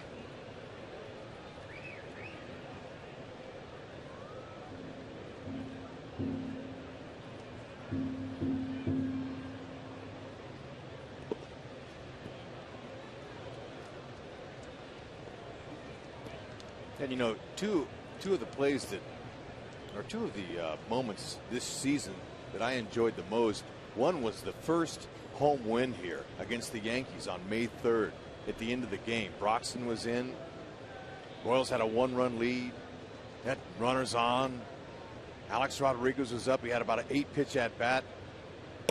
And he topped one to Moose, and Moose comes in. Everybody's holding their breath. They're all standing up. He comes in bare hands and throws it over to Hosmer. He picked it out of the dirt for the win. And I heard a roar from this crowd that sounded like a postseason roar. And it was a relief. We won. We finally won a home game. Oh, I won't forget that. That was, and then hearing the crowd at the All-Star game. And it all had to do with the crowd and the passion here. It's here. They're waiting to come out, and here it is. This was unbelievable. Tying run's going to come in.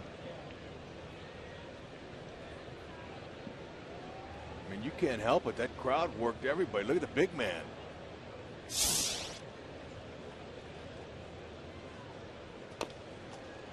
Santiago fouls it off of his foot. And it just goes to show in this game it's never easy. And it took a barehanded play. And of course, with Alex Rodriguez up, Mike Moustakas is in no position to make a play like that. He has to play deep with a guy like Rodriguez at the plate. So having to come way in, and it took that play to end the home losing streak. And you know, for them to show that play after I just talked about it, that wasn't rehearsed or anything. We have really great guys in the truck that listen to our broadcast, and they back us up and they support us. Nick Danzo, Jeff Graham, guys do a tremendous job in there. Al Broughton, Sam Abramson, those guys they carry us. Another chance for Billy, another backhand, and another good feed to Mendoza. The Tigers have had base runners all over the place in the last 4 innings, but so far they've produced just 1 run.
Garcia stays in center field. The Tigers also have a new pitcher. We'll get to that in a moment. But the final Hot Watch results are in for the year, and we do percentages because not everybody has played every time, with some of us traveling, some not. And the Hall of Famer, Denny Matthews, who taught Ryan Lefebvre everything he knows, and that's why they finished first and second. And I'm looking at this list and seeing it for the first time. And congrats to the crew for being 500, playing 500 ball along with Steve Physiok. Monty and I have been wondering all day if we were going to finish in the last. And I look at this and I say, Bob Davis, Steve Stewart, thank you. Monty, as Ryan would say, your thoughts. I second that, Joel. And if you're not in first and you're not in last, it really doesn't matter where you finish. There you go. I So got congratulations to the wild Denny. card spot. Ryan's got the wild card spot. And I got to be honest, Monty, I thought I'd be ahead of you because you actually did think you might have been last. I did think it was in last. I performed better at home than you did on the road. Interesting. Very interesting. It's been a lot of fun. Not as much fun as this, seeing the guy in the tiger suit behind home plate all year long. We never got him into the Hot Watch or the round table, which was a good choice. Which was a very good choice. But the Hot Watch was fun, and I would imagine it'll be back next year as competitive as ever. Now, let me ask you this. That was winning percentage. Right. How about total wins? But is that fair? Well, yeah. I mean, here we go. I mean, this is kind of the. All right, so this would be the battle of the guys that do every trip. Well, this is the this is that sabermetric debate that comes up now the past few years. I mean, Ryan, what's your war? I have no idea. Probably negative something. I think you have the most total wins. Well, that's what I'm saying. I mean, it's that debate that resulted in Zach Greinke and Felix Hernandez winning the Cy Young. It wasn't some people voted on the sheer number of wins, and some people went with the winning percentage and the other statistics. The hits allowed and the strikeouts and the opponent's batting average and on and on. So it would just come down to, are you a winning percentage guy or are you a total wins guy? I'm voting for Denny. I didn't state my case very well, did I? Sabermetrics or not, I'm going with Denny. First off, was I last amongst that group? That would matter too. But you figure who played every single day here?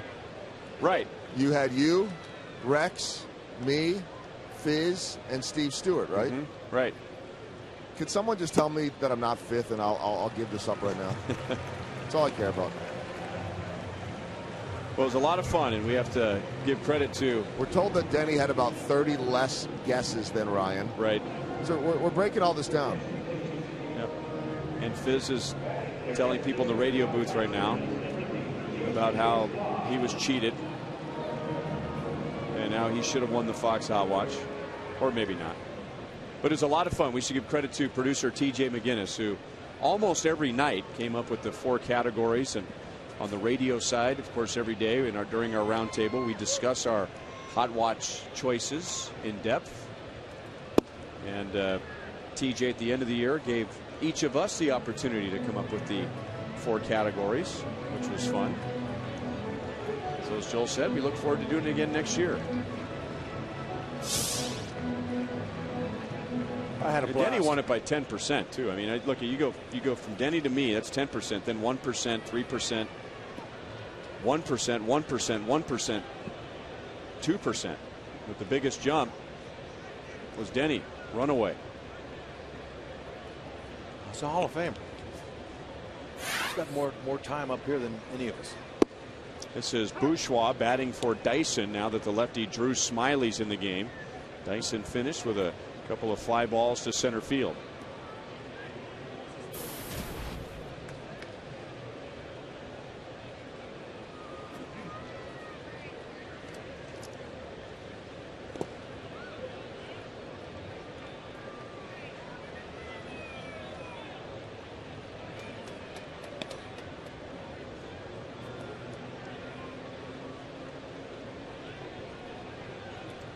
While Bourgeois bats, that gives us some time in this final game of the season to talk about 2 important spots for the Royals. There are very few holes from a positional player side for next year, but 2 of the unsettled parts of the team next year, center field where you've got Gerard Dyson, the speed guy, more of the top of the order guy.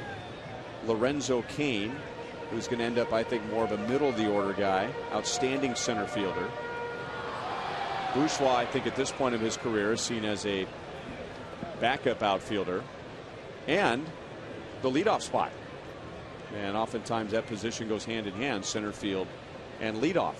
Any thoughts on that? Well, I agree with everything you said. Dyson has the premier speed, and speaking of speed, that's what that does. It closes the gap quickly and make outs. But yeah, I mean, I think Cain and Dyson have really shown that they can do it if they can just stay healthy. You know, crash into the walls and all that stuff. But I think second base is another spot that we don't know for sure. Now, I love the defensive gets and his improvement offensively. Oh, he's had more extra base hits than he's ever had, and you know he showed some improvements, and he had bad luck with the injuries, and Giovitella has made a lot of improvements defensively too. So those are the two spots for me, center field and second base, that they'll take a look at. And there might be some competition in spring training for those spots. Well, while we're talking about center field, do you have any thoughts one way or the other there? I like the speed of Dyson. I'd like to see him utilize it a little bit more, be a little more aggressive, a little bit more attack mode, using that speed. I think he'd be a good fit for the leadoff spot too, because he can get on base. You know, half a season this year he stole over 30 bases, so he could be a 60 stolen base guy a year if he played every day. And he got his bunts down. He worked more on his bunts and got on base more. I think he'd be a good fit. Cain, he had bad luck with injuries this year too, but he's got power. He showed me some really good skills this year as far as his pop in his bat and his speed for a big guy. That ground ball almost hit Falou on the foot. I don't know if he saw it, but it gets by him. Escobar has his second hit, and the Royals down 1-0, have runners at first and third with one out. Yeah, I'd love to see that hit and run with Escobar. He can do it. He hits that hole with regularity. That might not have been a hit and run, though. He wasn't looking in. No, it was either run and hit or hit and run, but they're moving the runners. That's what I like. And if it is a run and hit and the runner takes off, Escobar sees that, and then he gets a pitch he can handle, and he shoots it that way. So those are two ways about that. However, let me tell you what I think. This is just my thinking. This guy, Alex Gordon, is such a great athlete. I say you consummate a deal with the Angels and you get Mark Trumbo and get a legitimate power guy, and you move Gordon to center field and let Gordon play center field and let him become a Gold Glover in center. He's plenty of good athlete. He's got speed. He's got no lines that contain him. He'll be able to go both ways. And in this ballpark, yes, I believe he's a Jimmy Edmonds type. Good athlete, good jumps, makes diving plays. Doesn't have the blazing speed, but makes up for it with good first steps and good athleticism. It's interesting. That's interesting. I haven't heard that angle before. It's just my thought. But, Escobar got himself caught in a rundown, and he is tagged out. That's a big out, and Escobar kicks the dirt on his way back to the first base dugout. So he thought that ball was going to get farther away from Avila than it did, or he thought it had rolled away farther than it did. Took that late break, and it was just right behind Avila, and Escobar realized he had nowhere to go. Yeah, and Falou looked like he was staying pretty close to third. Wasn't attempting to come home. Those things happen.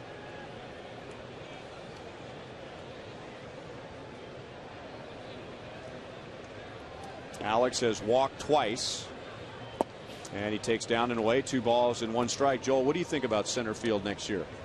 Well, I think you're going to be looking at the guys that are here right now in Cain and Dyson and David Lowe. And obviously Cain needs to be able to stay healthy. I agree with Rex. I think Gordon could play it. I don't see it happening, but I think he is athletic to be able to handle it. I just don't see it happening. It's an interesting thought.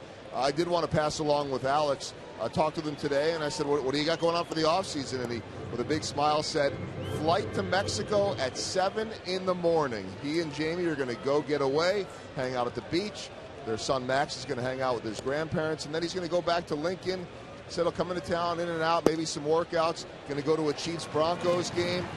And then I asked him, well, what are you thinking about for next year? What are your thoughts? What are you excited about? And he was looking up and watching that A's game, and he said, I remember Oakland, 5,000 grumpy fans. Nobody was happy, and that place is packed today. And I can envision it being like that here at Kauffman Stadium going down to the wire. Well, he walks for a third time tonight. And a Chevy call to the bullpen as the Tigers will bring in right-hander Luis Marte. Runners first and third, 2 down, bottom of the 5th.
With runners at first and third, and we'll take a look at tonight's AT&T trivia question, our final one for the year. Who are the only 5 players to be league MVP and World Series MVP in the same year? Everybody knows that. All right, I'm waiting. Here's some names. Oh boy. Yeah.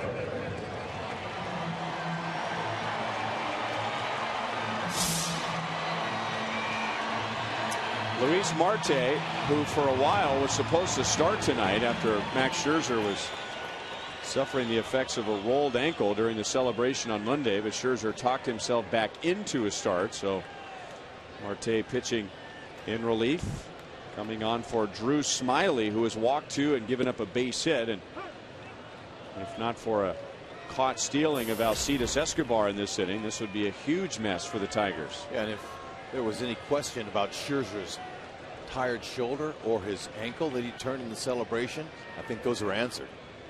He looked good. 1 ball, 1 strike. Well, why don't you point out Max Scherzer and the ankle? Okay. He's the guy with the stripes. Right here. This is. Okay, you see how he's hopping now? Max is hopping. He twisted his ankle in that melee there. You can see he's hobbling. Try not to let anybody know that he got hurt in the celebration. And he's not the first guy that ever got hurt in those.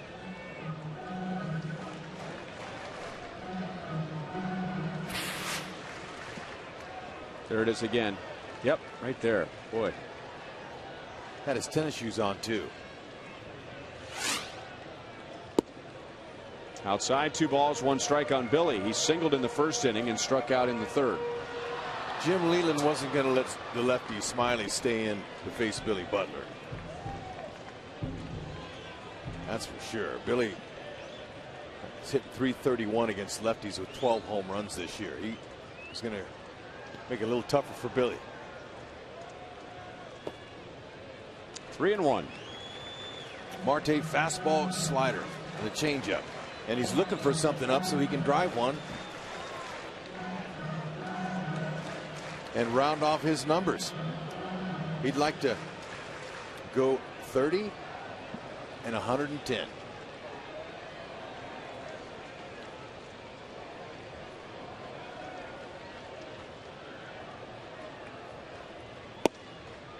3 balls, 2 strikes. We have just learned that Tampa Bay has defeated Baltimore 4-1. So that means the Yankees are the American League East champions. And even though it was a stretch, Curtis Granderson, if there was a 1-game playoff, had given an opportunity to catch and maybe surpass Miguel Cabrera in home runs. So that's good news for Cabrera in his quest for the Triple Crown, as Billy walks, and that's 3 walks now given up by Tiger pitchers in the inning.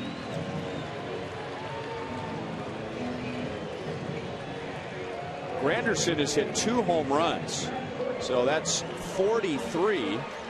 1 shy of Miguel Cabrera. He'd have to hit 2 more, so he'd have to have a 4 home run game. If he ties Cabrera, Cabrera still qualifies for the Triple Crown. But the Yankees with a 12-2 lead, Granderson with 2 home runs. And the Yankees are all over the Red Sox, and some reports have surfaced that the Red Sox have already decided, not a big shock, that they will dismiss manager Bobby Valentine at the end of the year. So all the divisions and the wild cards have been settled now. Yankees win the East. Baltimore's a wild card. Tigers win the Central. The A's, in stunning fashion, win the West for the first time since '06. And the Texas Rangers, with all that success the last 2 years and all those big leads this year, they are down to a 1-game sudden death wild card game. Ooh. Better believe Yu Darvish will be getting the ball for the Rangers. Oh, Frenchie had a rip. Also, Terry Francona is going to interview with the Indians for their position on Friday. Frenchie got the pitch he wanted, just missed it. There's only been 1 grand slam this year. That was Moose.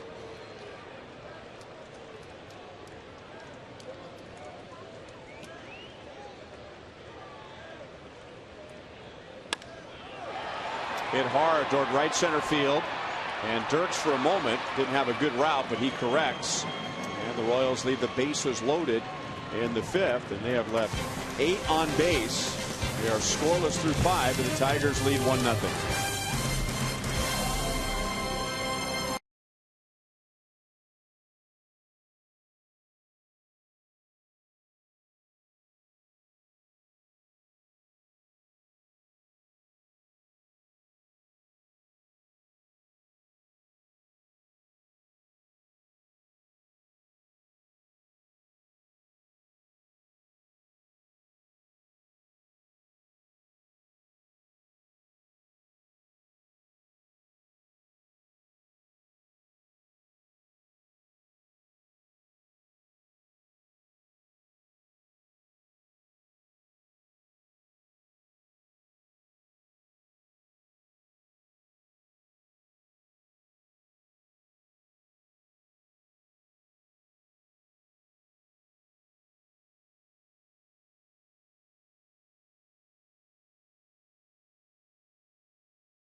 Against the Angels.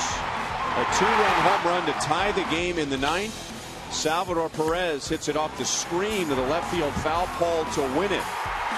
And the Royals beat Zach Greinke, Ernesto Frieri, and the Los Angeles Angels 3-2. One of the most exciting moments at Kauffman Stadium this year. That is choice E, our 5th and final choice in our Sprint You Call It question for tonight, the top offensive performance of the year. And man, you talk about a game turning in a flash. The Royals couldn't get anything going against Zach Greinke, who pitched into the 9th. Delman Young as a pinch hitter. It's a foul ball in front of Billy Butler. Greinke starts the ninth. Alex Gordon reaches. Mike Scioscia goes to his bullpen. Brings in his closer, Ernesto Frieri. His first pitch resulted in the Billy Butler home run to center to tie the game. 3 pitches later, Salvador Perez hits it off the screen. And I mean, I haven't seen anything like it. The celebration, the energy in the stadium, and the fans didn't want to leave. Everybody just hung around for about 15 or 20 minutes after the game was over. Everyone was talking to one another about the game and how exciting it was. And normally people are trying to file out of here and get to their car and try and beat the traffic, but they just stayed. Don't blame them. A lot yet to come from this young bunch of guys. And many of them have gone through their first full seasons. And they found out what it was like going wire to wire, and it's not that easy. Adjustments that need to be made, the physical part of the game that you have to get through. And Salvador Perez still hasn't had a full season in yet. Yet his numbers, especially pickoffs, best in the majors. And Delman Young strikes out. He was pinch hitting for Prince Fielder. And Delman Young, he could have turned and headed to the third base dugout, but he just stood there to allow Adam Moore to tag him out to complete the strikeout. And that's 5 for Luis Mendoza. Watch this. I mean, he could just walk away, and as soon as he leaves the dirt, he's out. So he doesn't run to first. He doesn't walk away. He stands there. Okay. Tag me. All right. Now we're out. All you have to do is leave the circle, the dirt circle, and you're out.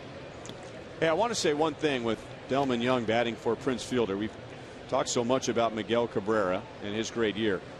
Prince Fielder, I really enjoyed watching him play. We saw very little of him with the Brewers in interleague play, and we know about what he can do on the field and his big numbers, but didn't get a chance to see him play as much, obviously, as we did this year. But he played in 162 games this season. It's not the first time he's done that in his career. He has never been on the disabled list. And I walked in the stadium the same time that he did on Monday. He got out of a cab, and he signed every single autograph walking from the curb to the front doors. And many guys will maybe sign 1 or 2. Some will just completely ignore the fans and walk in. He signed every single autograph. That was impressive. What a pro. Way to go, Prince. Better take care of the people here at the K.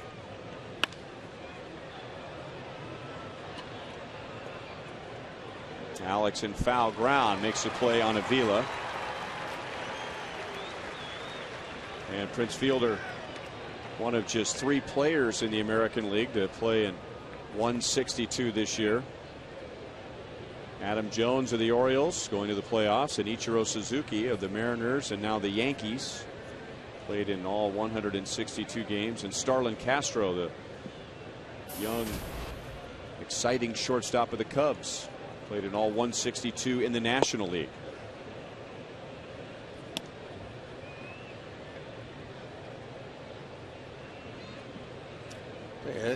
It's nothing better than coming to the ballpark knowing your name's going to be in the lineup. You don't have to worry about it. You're in there.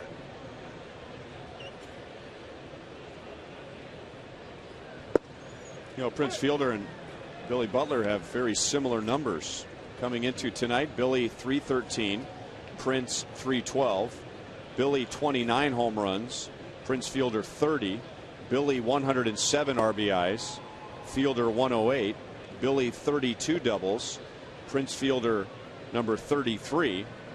Neither is going to be wearing a bathing suit on the cover of GQ magazine. But I don't say that to make fun. Neither has been on the disabled list in their career. Well, that's impressive, and they're athletic. They may not look it, but they are. And it's fun to watch them play. I mean, Prince, you know, he impressed me with his athleticism around that bag. I wonder how many of the 48% were at the game that night, because, man, I mean, that made the hair stand up on your neck and your arms the way that game finished. 3 balls, 2 strikes on Peralta.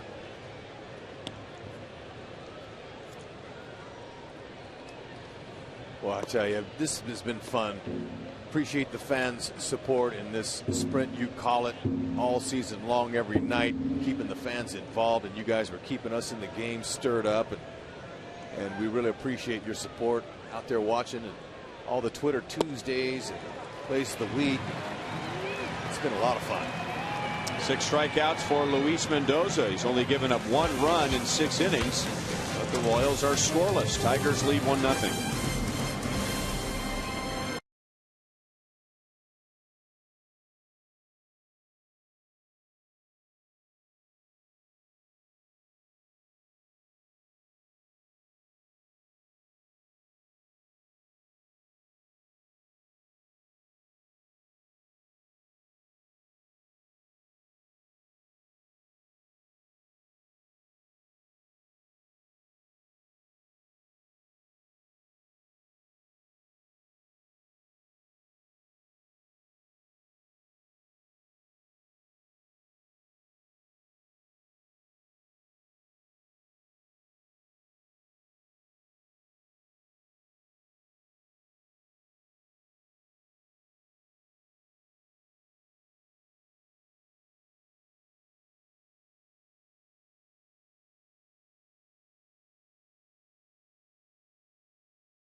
And our final contestant of the year is Rosa Lermore from Sedalia. If the Royals hit a home run in this inning, Rosa wins $200. And the fans right now acknowledging the scoreboard as it is official. Miguel Cabrera has won the Triple Crown. Mike Trout's game is over in Seattle. Curtis Granderson, who hit 2 home runs to make things interesting tonight, he has been pulled for a pinch hitter. And Miguel Cabrera has officially become the first Triple Crown winner in the major leagues since 1967. And the year that Rex Hudler graduated from high school. I don't think so, but we were here to see it.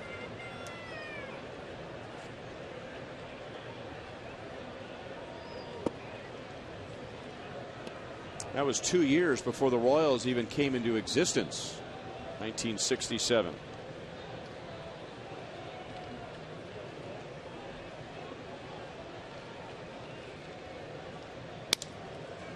Bryan breaks his bat, and Peralta brings it down at short. Bryan is 0 for 3.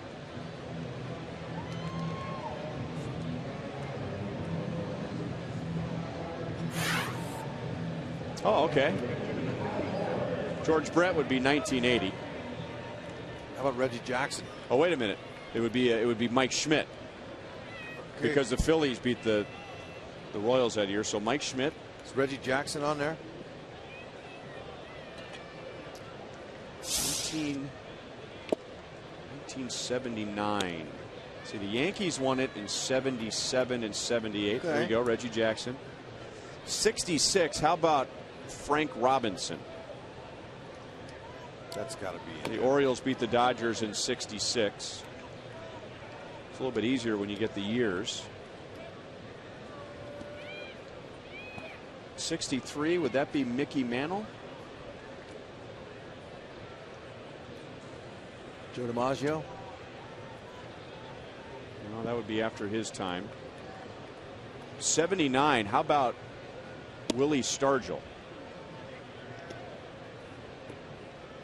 Was the We Are Family team. 1963. Way to go, you're hot.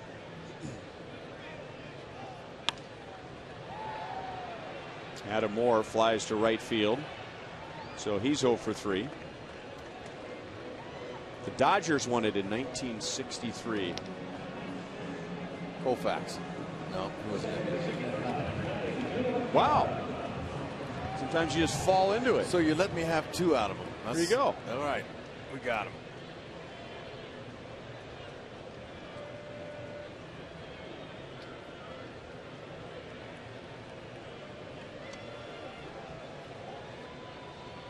Inside to Johnny Giavotella.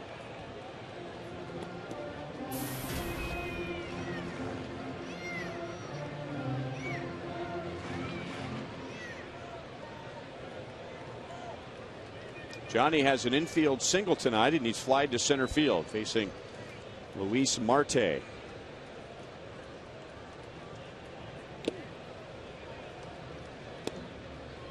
mentioned this last night. Miguel Cabrera is trying to become the 4th consecutive Triple Crown winner to also appear in the World Series.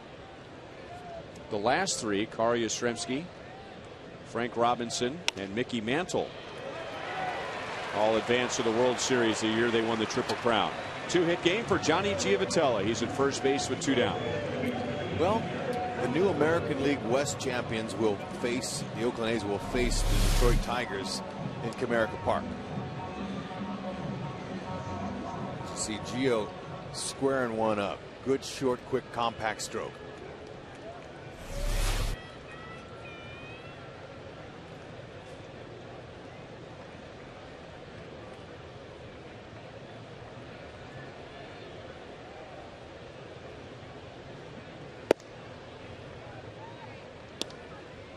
Irving Falou is walked and grounded out to third.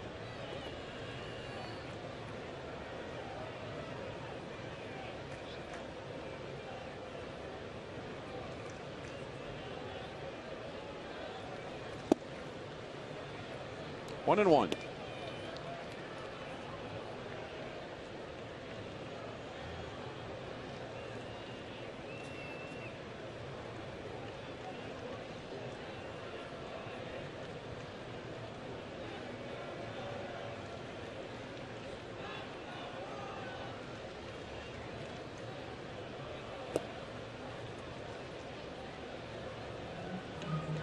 Two and one on Falou. By the way it ends up for the Triple Crown, the official final numbers: a .330 batting average, 44 home runs, 139 RBIs for Miguel Cabrera, and 40 doubles, 205 hits. First time in his career he's had 200 or more hits.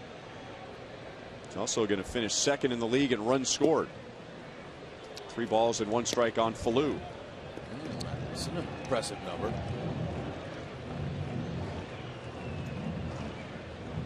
Mike Trout had the #1 spot, right? Run scored? Yes.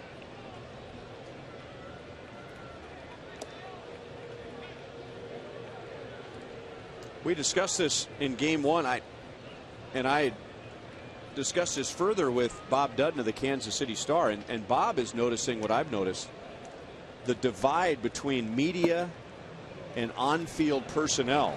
As Falou walks with 2 outs. In regards to who should win the MVP? The players, coaches, and managers, it's almost unanimous, believe that Miguel Cabrera should be the most valuable player. But the numbers crunchers and most members of the media believe that Mike Trout should be the most valuable player. Very interesting. I mean, I've heard debates over Cy Youngs and Rookies of the Year and MVPs over the year, but you know, it's most of the time it's, well, I'm going to vote for this guy, but if the other guy wins, I mean, I can understand. But this one, just such a separation between those in uniform and those not in uniform. And of course, it's the ones not in uniform that will be doing the voting. Bourgeois batted once. He flied to left field in the 5th inning.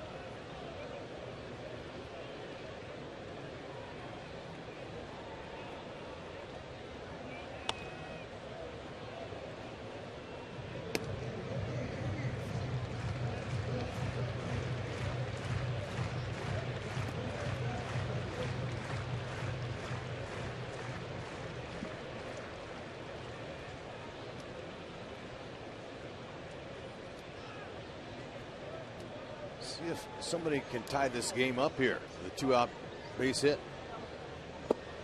Giavotella takes off for third, but Bourgeois strikes out. And now the Royals have left 10 on base in 6 innings. So we head to the 7th. It's still a 1-0 Detroit lead.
KC Metro locations. Visit us online at PaneraKansas.com.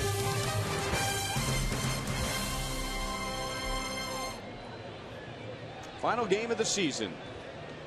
Big crowd watching tonight, enjoying the work of Luis Mendoza as we begin to look forward to 2013 and all the focus on the starting rotation. Mendoza finishing strong, allowing just 1 run in 6 innings, and he gets Andy Dirks to ground the first pitch right into Billy Butler's glove.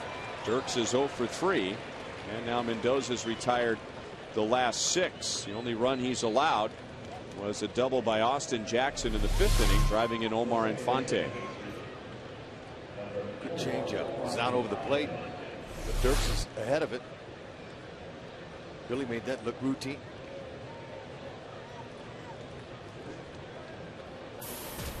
And now Infante, who scored the run, he singled to left in the 5th, stole 2nd, and stole 3rd.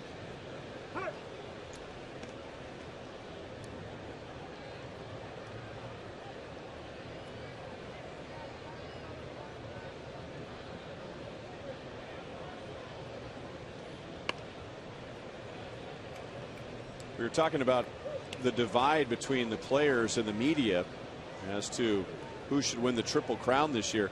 And maybe this has no worth as far as comparison, but I'll run it up the flagpole anyway in regard to the argument from both sides.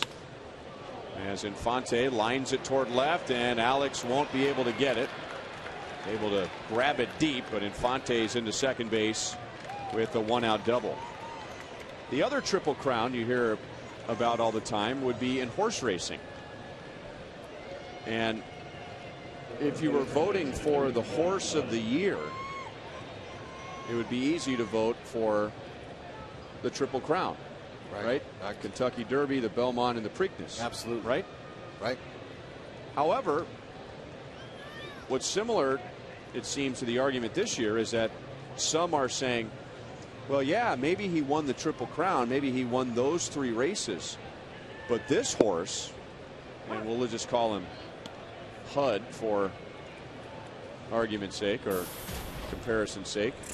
There you go. Very nice. But Hud, he won 8 races this year, and he had times we've never seen before. Record break. Yeah. And his winnings were, surpassed those or were close to those in the Triple Crown. So, yeah, okay, he may have won those 3 races, but if you look at his span of work, we've never seen a horse run times like this one did, or win as many races outside of the Triple Crown as HUD did in horse racing history. So yeah, so maybe that's somewhat of the comparison of Miguel Cabrera's won the Triple Crown, and in some people's minds that's not the accomplishment that some people have made it out to be. And Miguel Cabrera winning the Triple Crown tonight, it's the first time since 1967. But those in the Mike Trout camp will say Mike Trout has done some things that have never been done. I agree. It's a good analogy. I like the name of your superstar horse. Yeah.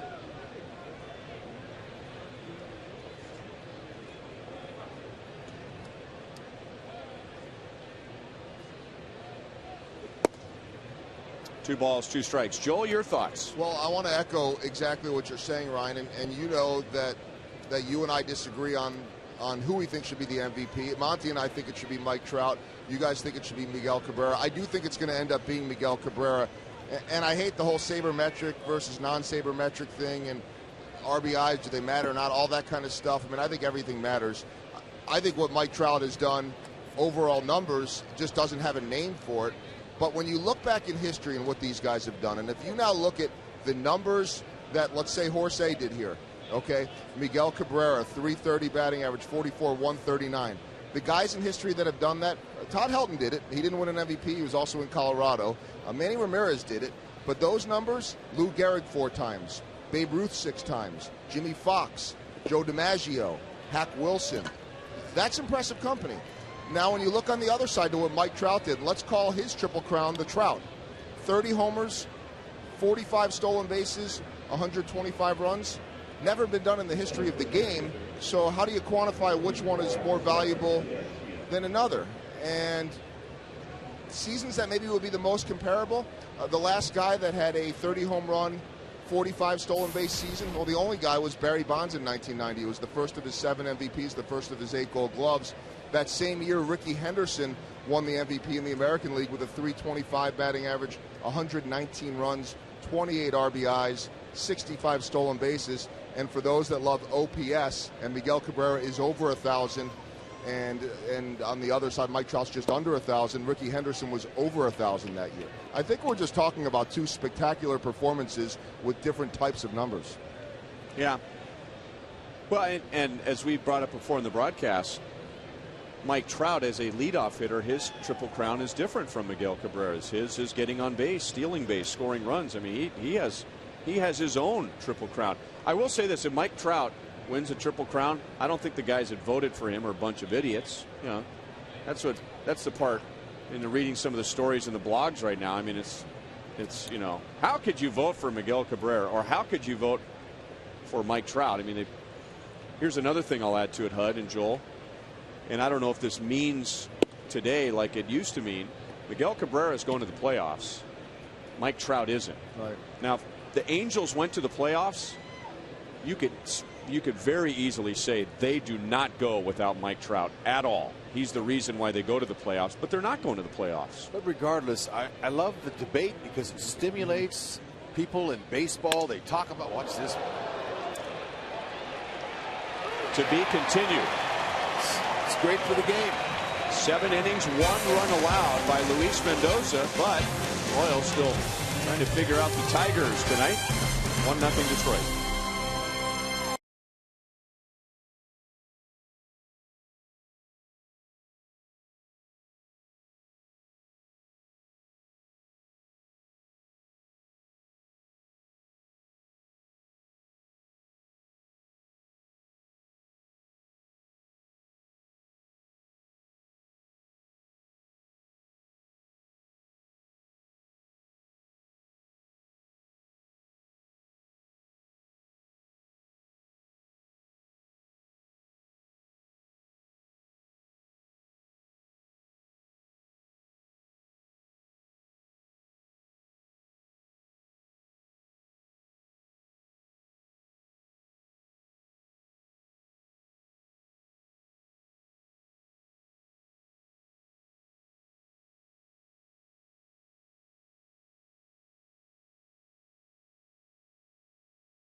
As promised earlier, it's Miller time, brought to you by Miller Lite, and it's official.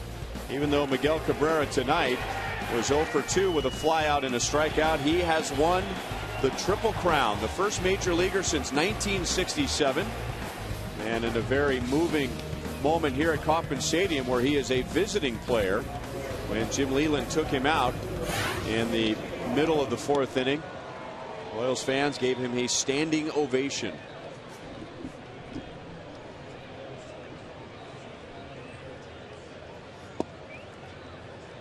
And at the time, I was saying I can't remember when a visiting player got a standing ovation and a curtain call here at Kauffman Stadium.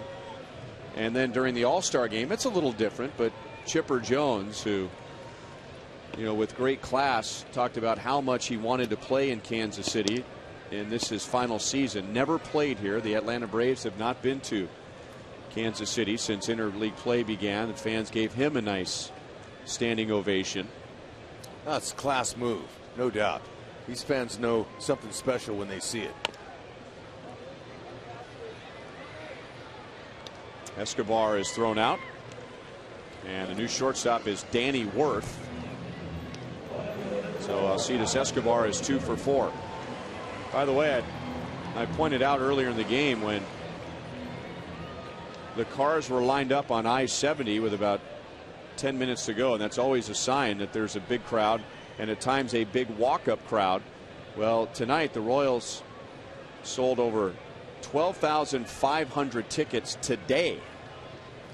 So it was a huge walk-up crowd as Alex Gordon shoots it into center field. And as far as his on-base percentage goes tonight, he's 4 for 4, 3 walks, and now 1 out single in the 7th. Okay, there's waiting for that 1 out over the middle. Get something going here.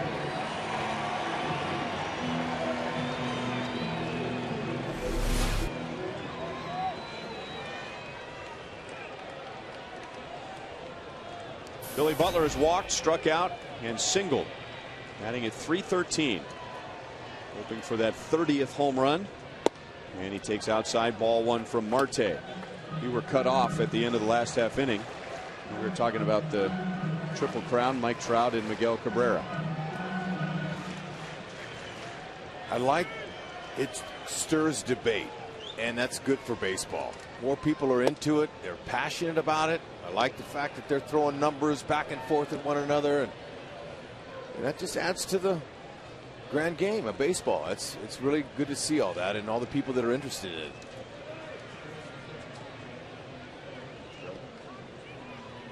I think it's the greatest game ever invented. And Billy grounds it to short. To second one. Infante over to first for a double play. So the Tigers turn their first double play tonight, and we head to the 8th in a 1-0 game.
Panera takes us around the league. We've talked about it over and over again. Oakland, stunning performances. They come out of nowhere to win the division. They were down 5-1 and storm back to score 11 straight runs. They win it 12-5. Texas now playing in the wild card playing game.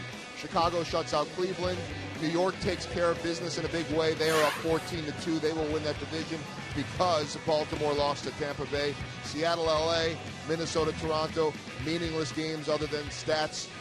But those teams, their seasons are over. Mike Trout finishes with a .326 batting average. Guys, a couple of final thoughts as we see Tim Collins in there and his numbers, and a great season for him. Actually, if we can get back in the Triple Crown or not get back in the Triple Crown, I want to pass on something to Rex. And I think I can speak, Ryan, for all of us that we have enjoyed every moment working with Rex this year. It's fun. It's energetic. We never know what he's going to say. But I heard something that was really cool tonight, Hud. I had a gentleman out by the name of Robert Smith out at Rivals after the pregame show. And I was talking to him, and he had his family with him. And he coaches his son's American Legion team, and I believe it was called the Junior Fight Post 499 here in town. And he said that they would sit there in the dugout during games, and they would, the kids and the coaches, I guess, and they would use Rexisms. No and way. So they would talk about getting a steak and a ribeye, and they would say pilot to bombardier. They said they didn't understand what it meant for a while, but they were doing that, and they would say, go ahead. Ryan, they did say that it took them a week to really kind of understand what in a tree meant.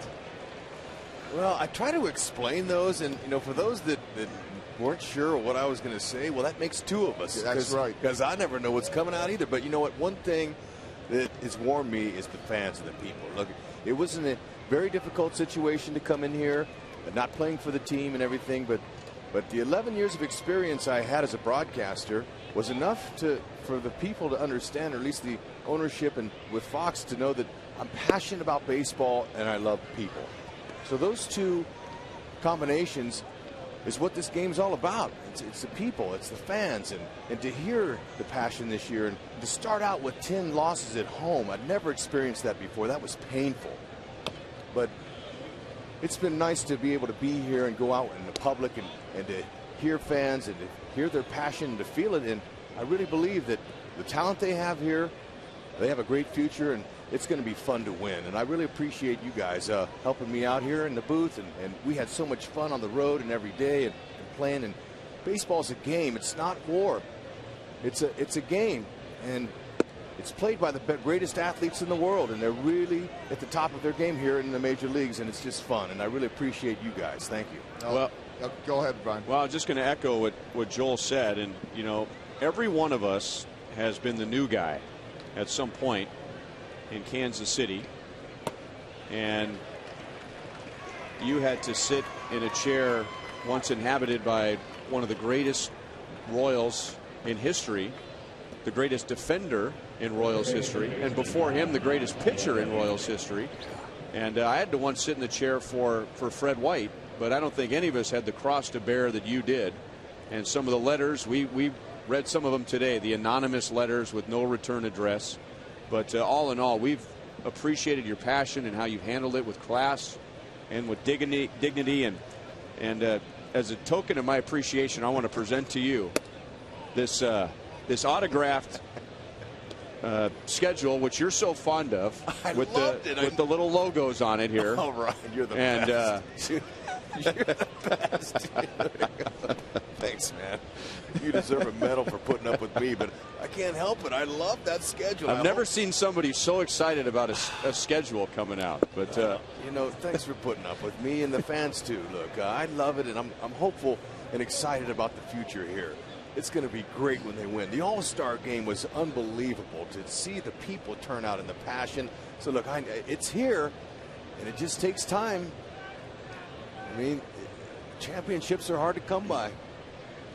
But I like the plan. I like the fact that Dayton came up here last night, Mr. Glass today, and they addressed the people, and they sound so positive, and that's what it takes. You have to stay positive. You can't win without thinking you're going to win and believe in it.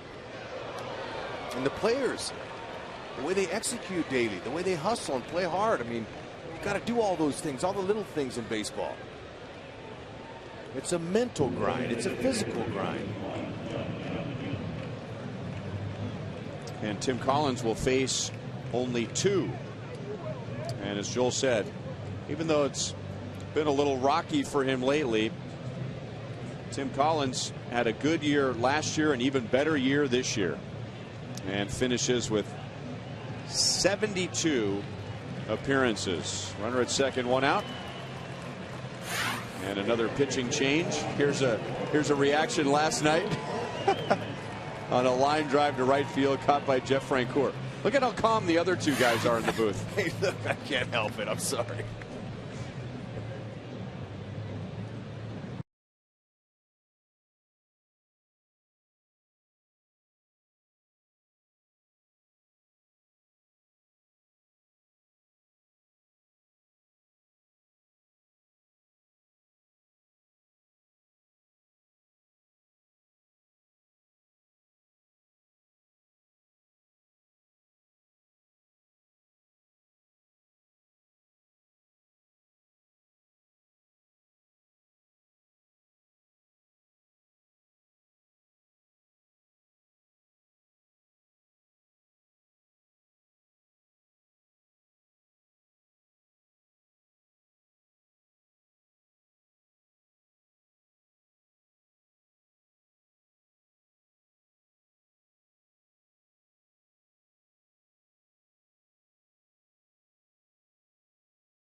Also saw Max Scherzer pitch in the game tonight.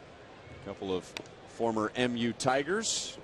And MU takes on Vanderbilt in an SEC matchup that's coming up Saturday here on Fox Sports Kansas City. Mizzou football. That starts at 6 p.m. right here Saturday night.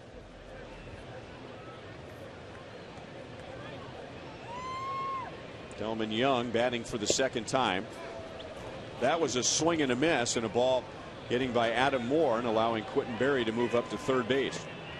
And that'll go down as a pass ball.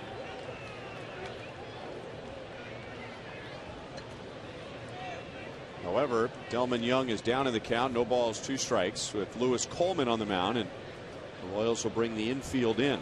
Delman will have to deal with that slider.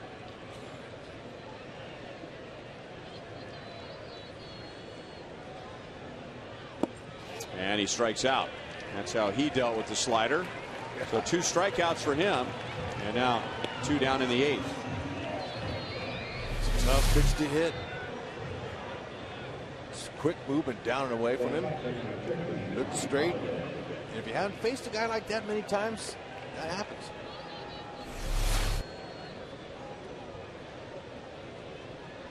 And this is Brian Holiday, who took over behind the plate in the 6th inning for Alex Avila. So this is his first at bat tonight, and he takes strike 1. Chipper Jones finished his long career, 19 years, with a pinch hit single in Pittsburgh tonight. And he'll get a chance to go to the playoffs in his final year. Right, he had 2,726 hits.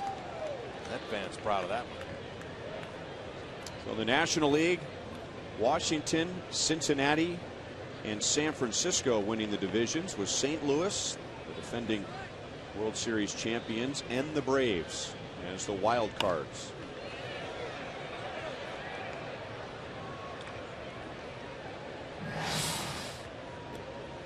So there you go. Texas and Baltimore in that one game. The winner will play the Yankees. The A's and the Tigers will play.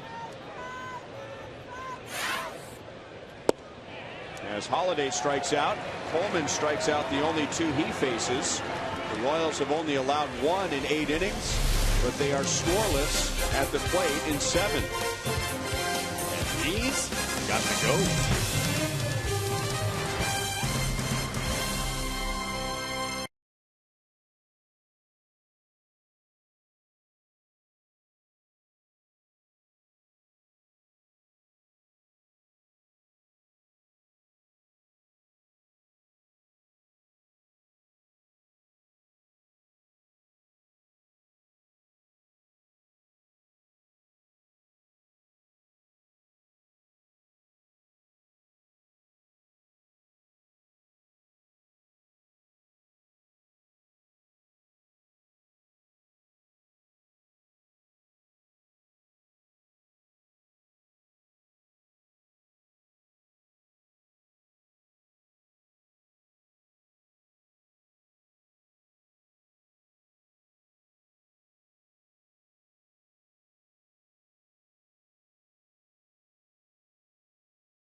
By authority of the Kansas City Royals and may not be reproduced or retransmitted in any form, and the accounts and descriptions of this game may not be disseminated without the express written consent of the Kansas City Royals Baseball Corporation.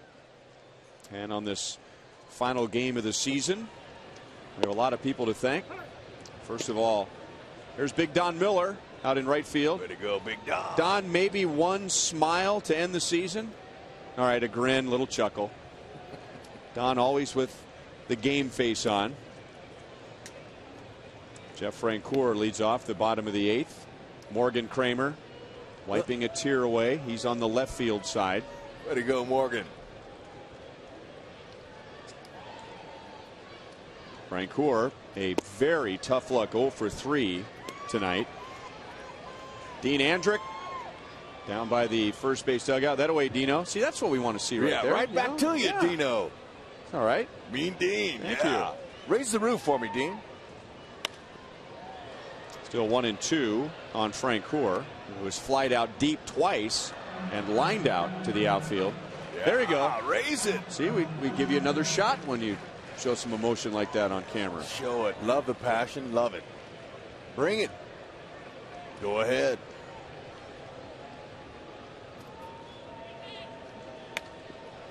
Still 1 ball, 2 strikes. There's Kelly Myers. There he was. I didn't even have a chance to say it. The best dancer of the crew. No way. Yeah, and that's nothing right there. I mean, that's, you know when a lefty throws over to first and you say, well, that's not his best move. Right. Well, those aren't Kelly's best moves. Well, let's see him. Affectionately known as Fight Club. Well, this is the time to show it. There are many members of the crew that don't know that Kelly Myers' name is Kelly Myers. He's just referred to as Fight Club. There we go. Yeah. Give it up for those hips, huh? Yeah. Give Look it at up that footwork for the people. See? That away, Kelly. It's beautiful.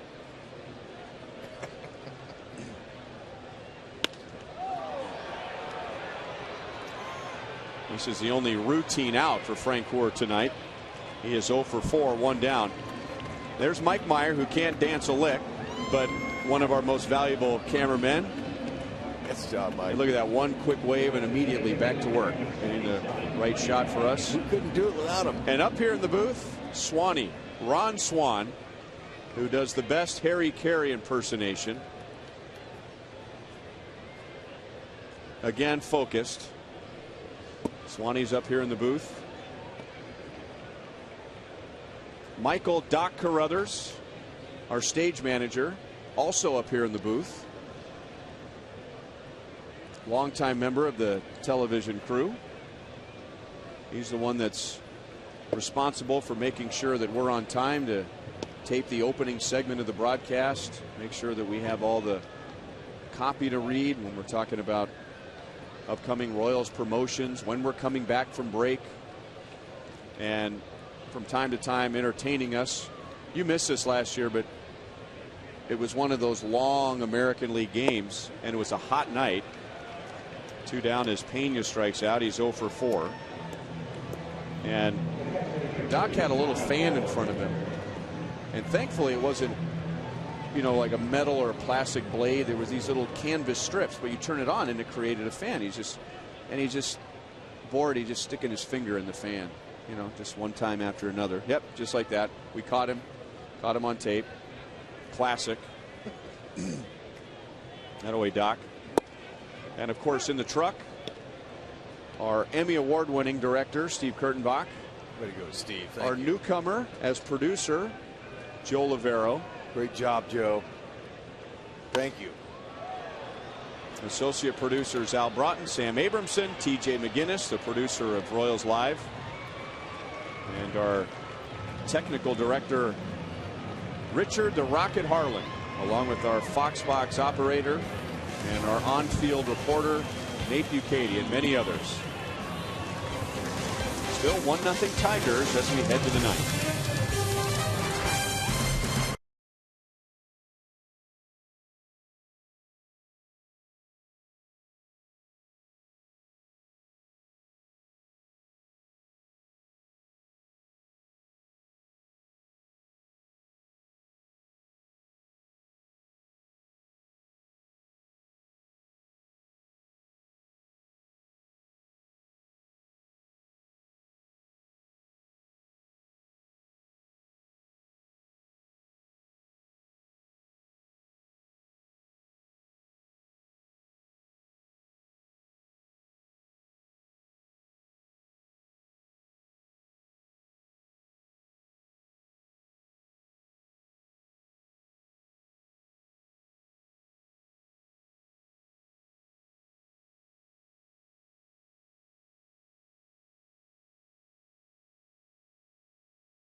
Boulevard Royals Live of the Year. Joel Goldberg, Jeff Montgomery getting ready for that. We'll be up in Rivals. We'll break down the game, and we will say goodbye to 2012, and we're going to miss Rex, too.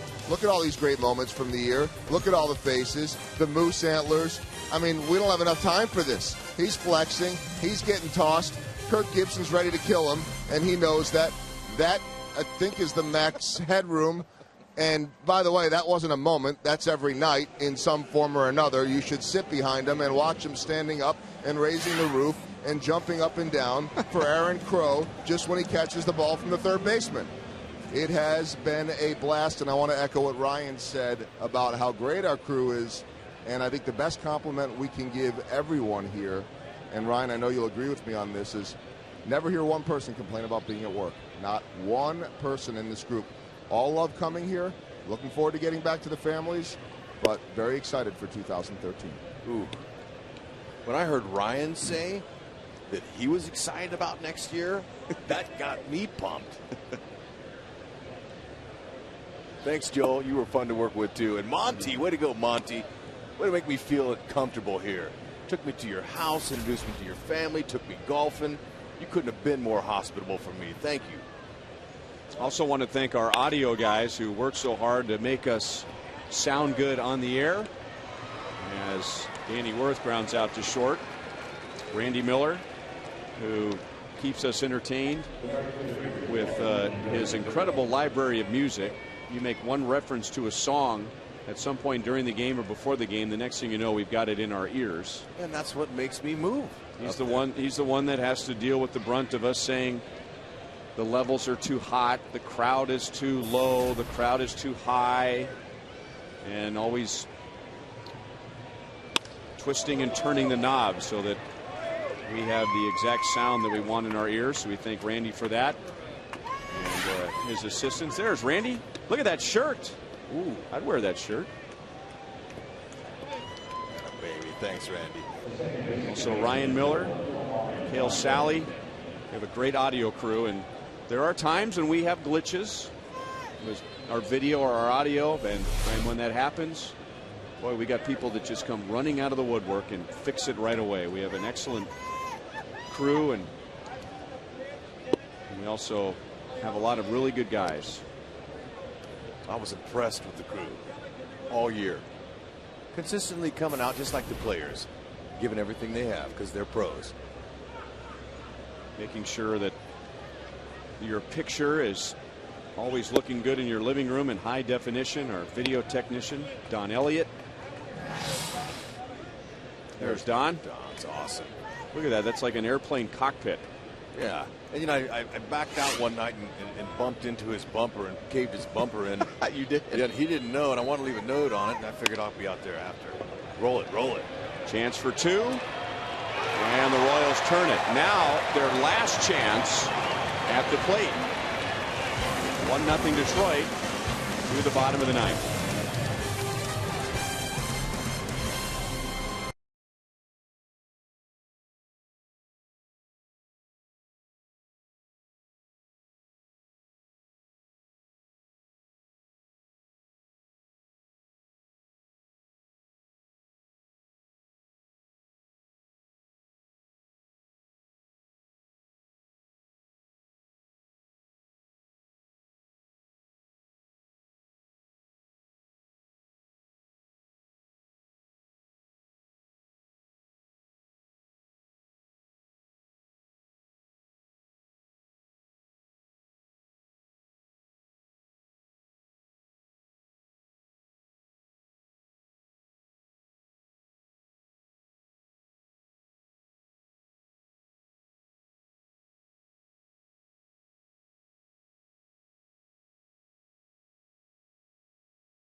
Is that one. 10 left on base for the Royals. They've had their chances tonight.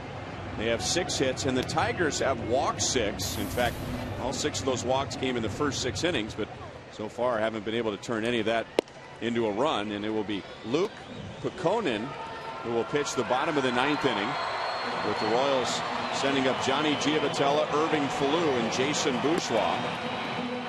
Royals trying to avoid finishing the season in back-to-back years with a 1-0 loss. You might remember last year in Minnesota, 0-0 to the bottom of the 9th inning when Trevor Plouffe drove in Denard Span against Blake Wood to win it for Minnesota and helping them avoid 100 losses. And now the Royals down 1-0 here in the bottom of the 9th. The only run tonight coming on Austin Jackson's hustling double and driving in Omar Infante back in the 5th. Giavotella has 2 singles tonight, and Pukonen throws a strike. Mid-90s fastball and a slurvy curveball, kind of combination between a slider and a curve.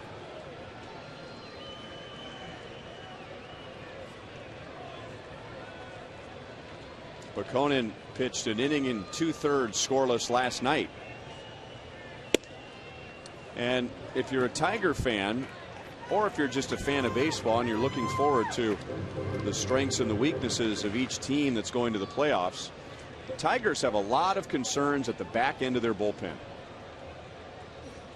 Jose Valverde, who was perfect in save chances last year, 49 out of 49.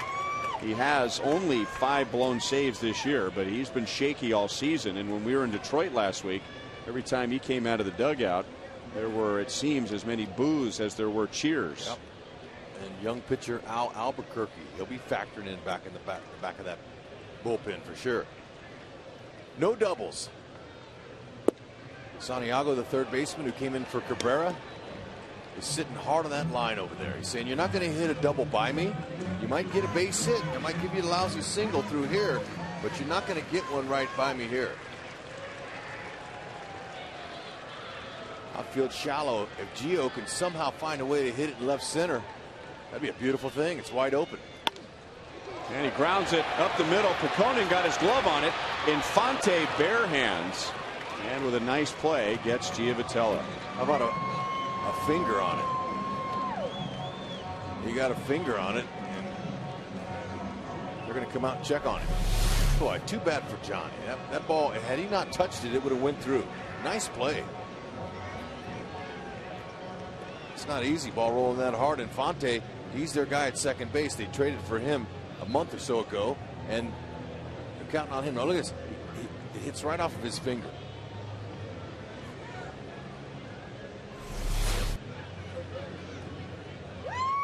So Jim Leyland wants him to throw at least one pitch to convince him that he can stay in.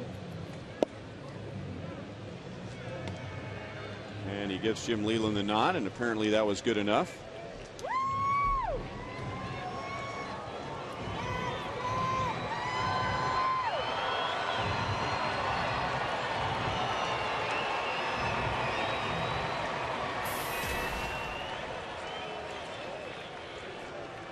And now Irving Falou. And Pucconen, he has some incentive here. This would be his first major league save. Ball 1-2 Falou, who has walked twice and grounded out to third.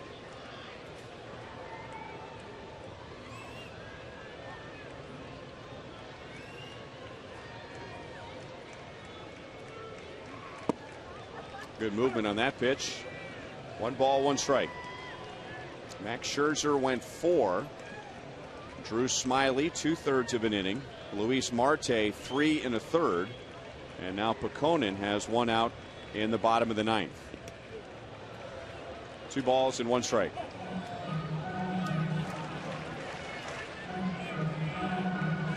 Falou will never forget this season ever.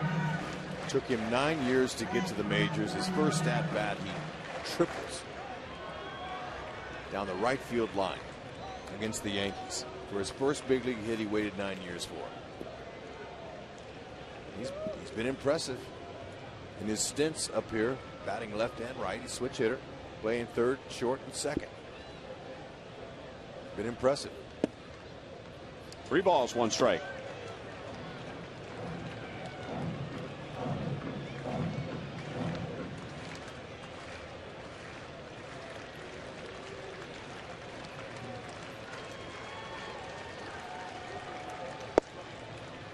And a full count. David Lowe is on deck. Jason Bourgeois scheduled to hit, but with the righty on the mound, Nedios is going to go with David Lowe.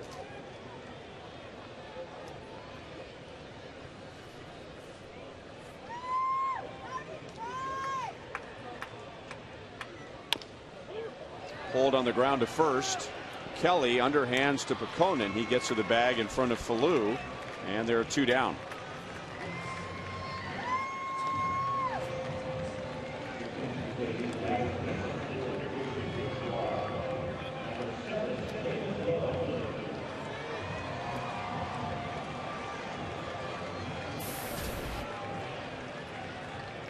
So David Lowe playing in his 20th game for the Royals, hitting.237. Got 2 hits in his first big league game against Minnesota. Second game of a doubleheader. Ball one, down and away. Batting average, king. Home run, king.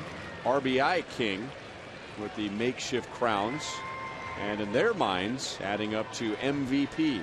Yeah, you know, the class of the crowd here in Kansas City tonight really showed. I mean, it showed a lot this season with the All-Star game and all that. We've talked about that. But tonight, you know, not prompted by anything on the scoreboard, except when the MVP became official. But early on, when Cabrera got his first at-bat, they gave him a standing O. I mean, people recognize greatness when they see it. In a rare occasion, we saw him come off the field. Jim Leland was emotional. He hugged his slugger. He'll never have another Triple Crown winner.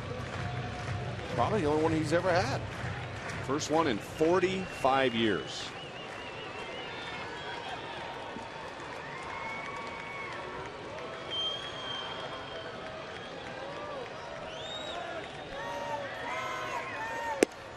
Two and two on David Lowe.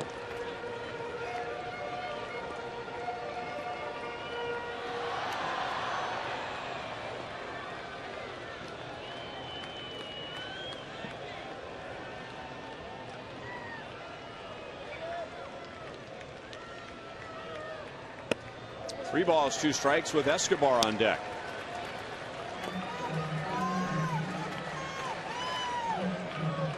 Tigers as a team have saved 39 this year, and they've only suffered 16 blown saves. But those are just the numbers. There have been several uneasy moments at the back end of the bullpen, as Lowe had a pretty good swing and he fouled it back. So what will Jim Leland do? Will he stay with Valverde in the playoffs, his experienced closer?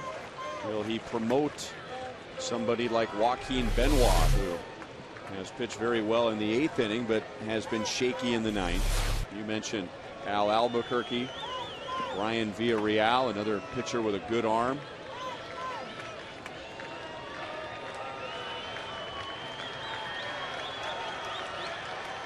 And David Lowe walks. That's a seventh walk for a Royals hitter tonight. And it brings up Alcides Escobar. Haven't been able to come up with a big hit. They've left all them runners on base, 10 of them to be exact. Maybe here with 2 outs they can find a little magic.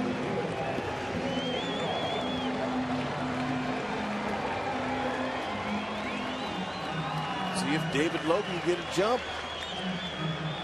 See if he can steal the base. Get in scoring position.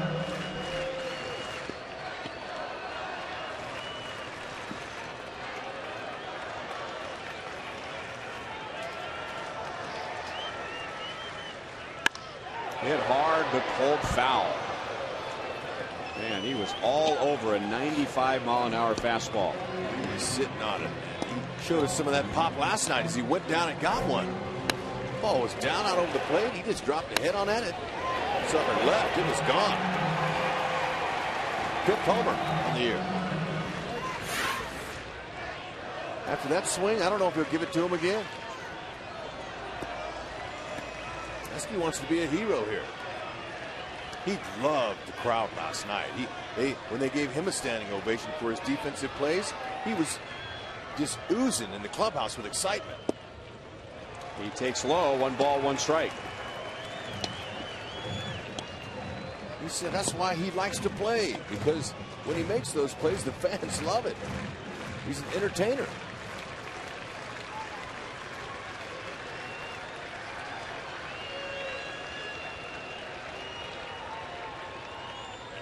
Over his head. So Pekonen feeling the heat. He got Giavotella on a ground out, Falou on a ground out, but there have been several pitches along the way that have been nowhere near the strike zone. And now pitching coach Jeff Jones is going to go out and try and help calm the young righty down. You don't want to take that one for the team, that's for sure.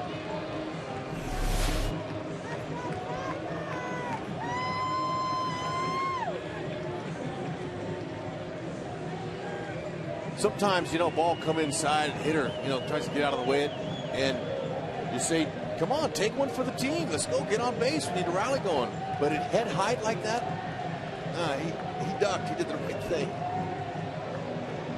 Lots of times when the pitching coach goes out and talks to the guy, fastball's coming next pitch. Let's see if Esky's sitting on one.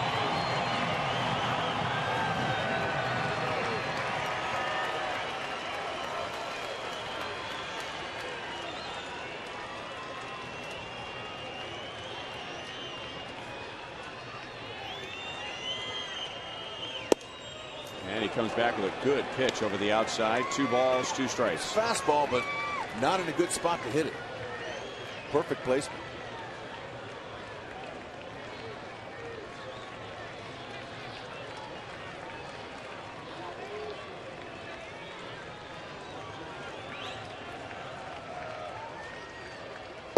And Escobar strikes out, swinging at a fastball. So for the second straight year, the Royals finish the season with a 1-0 loss.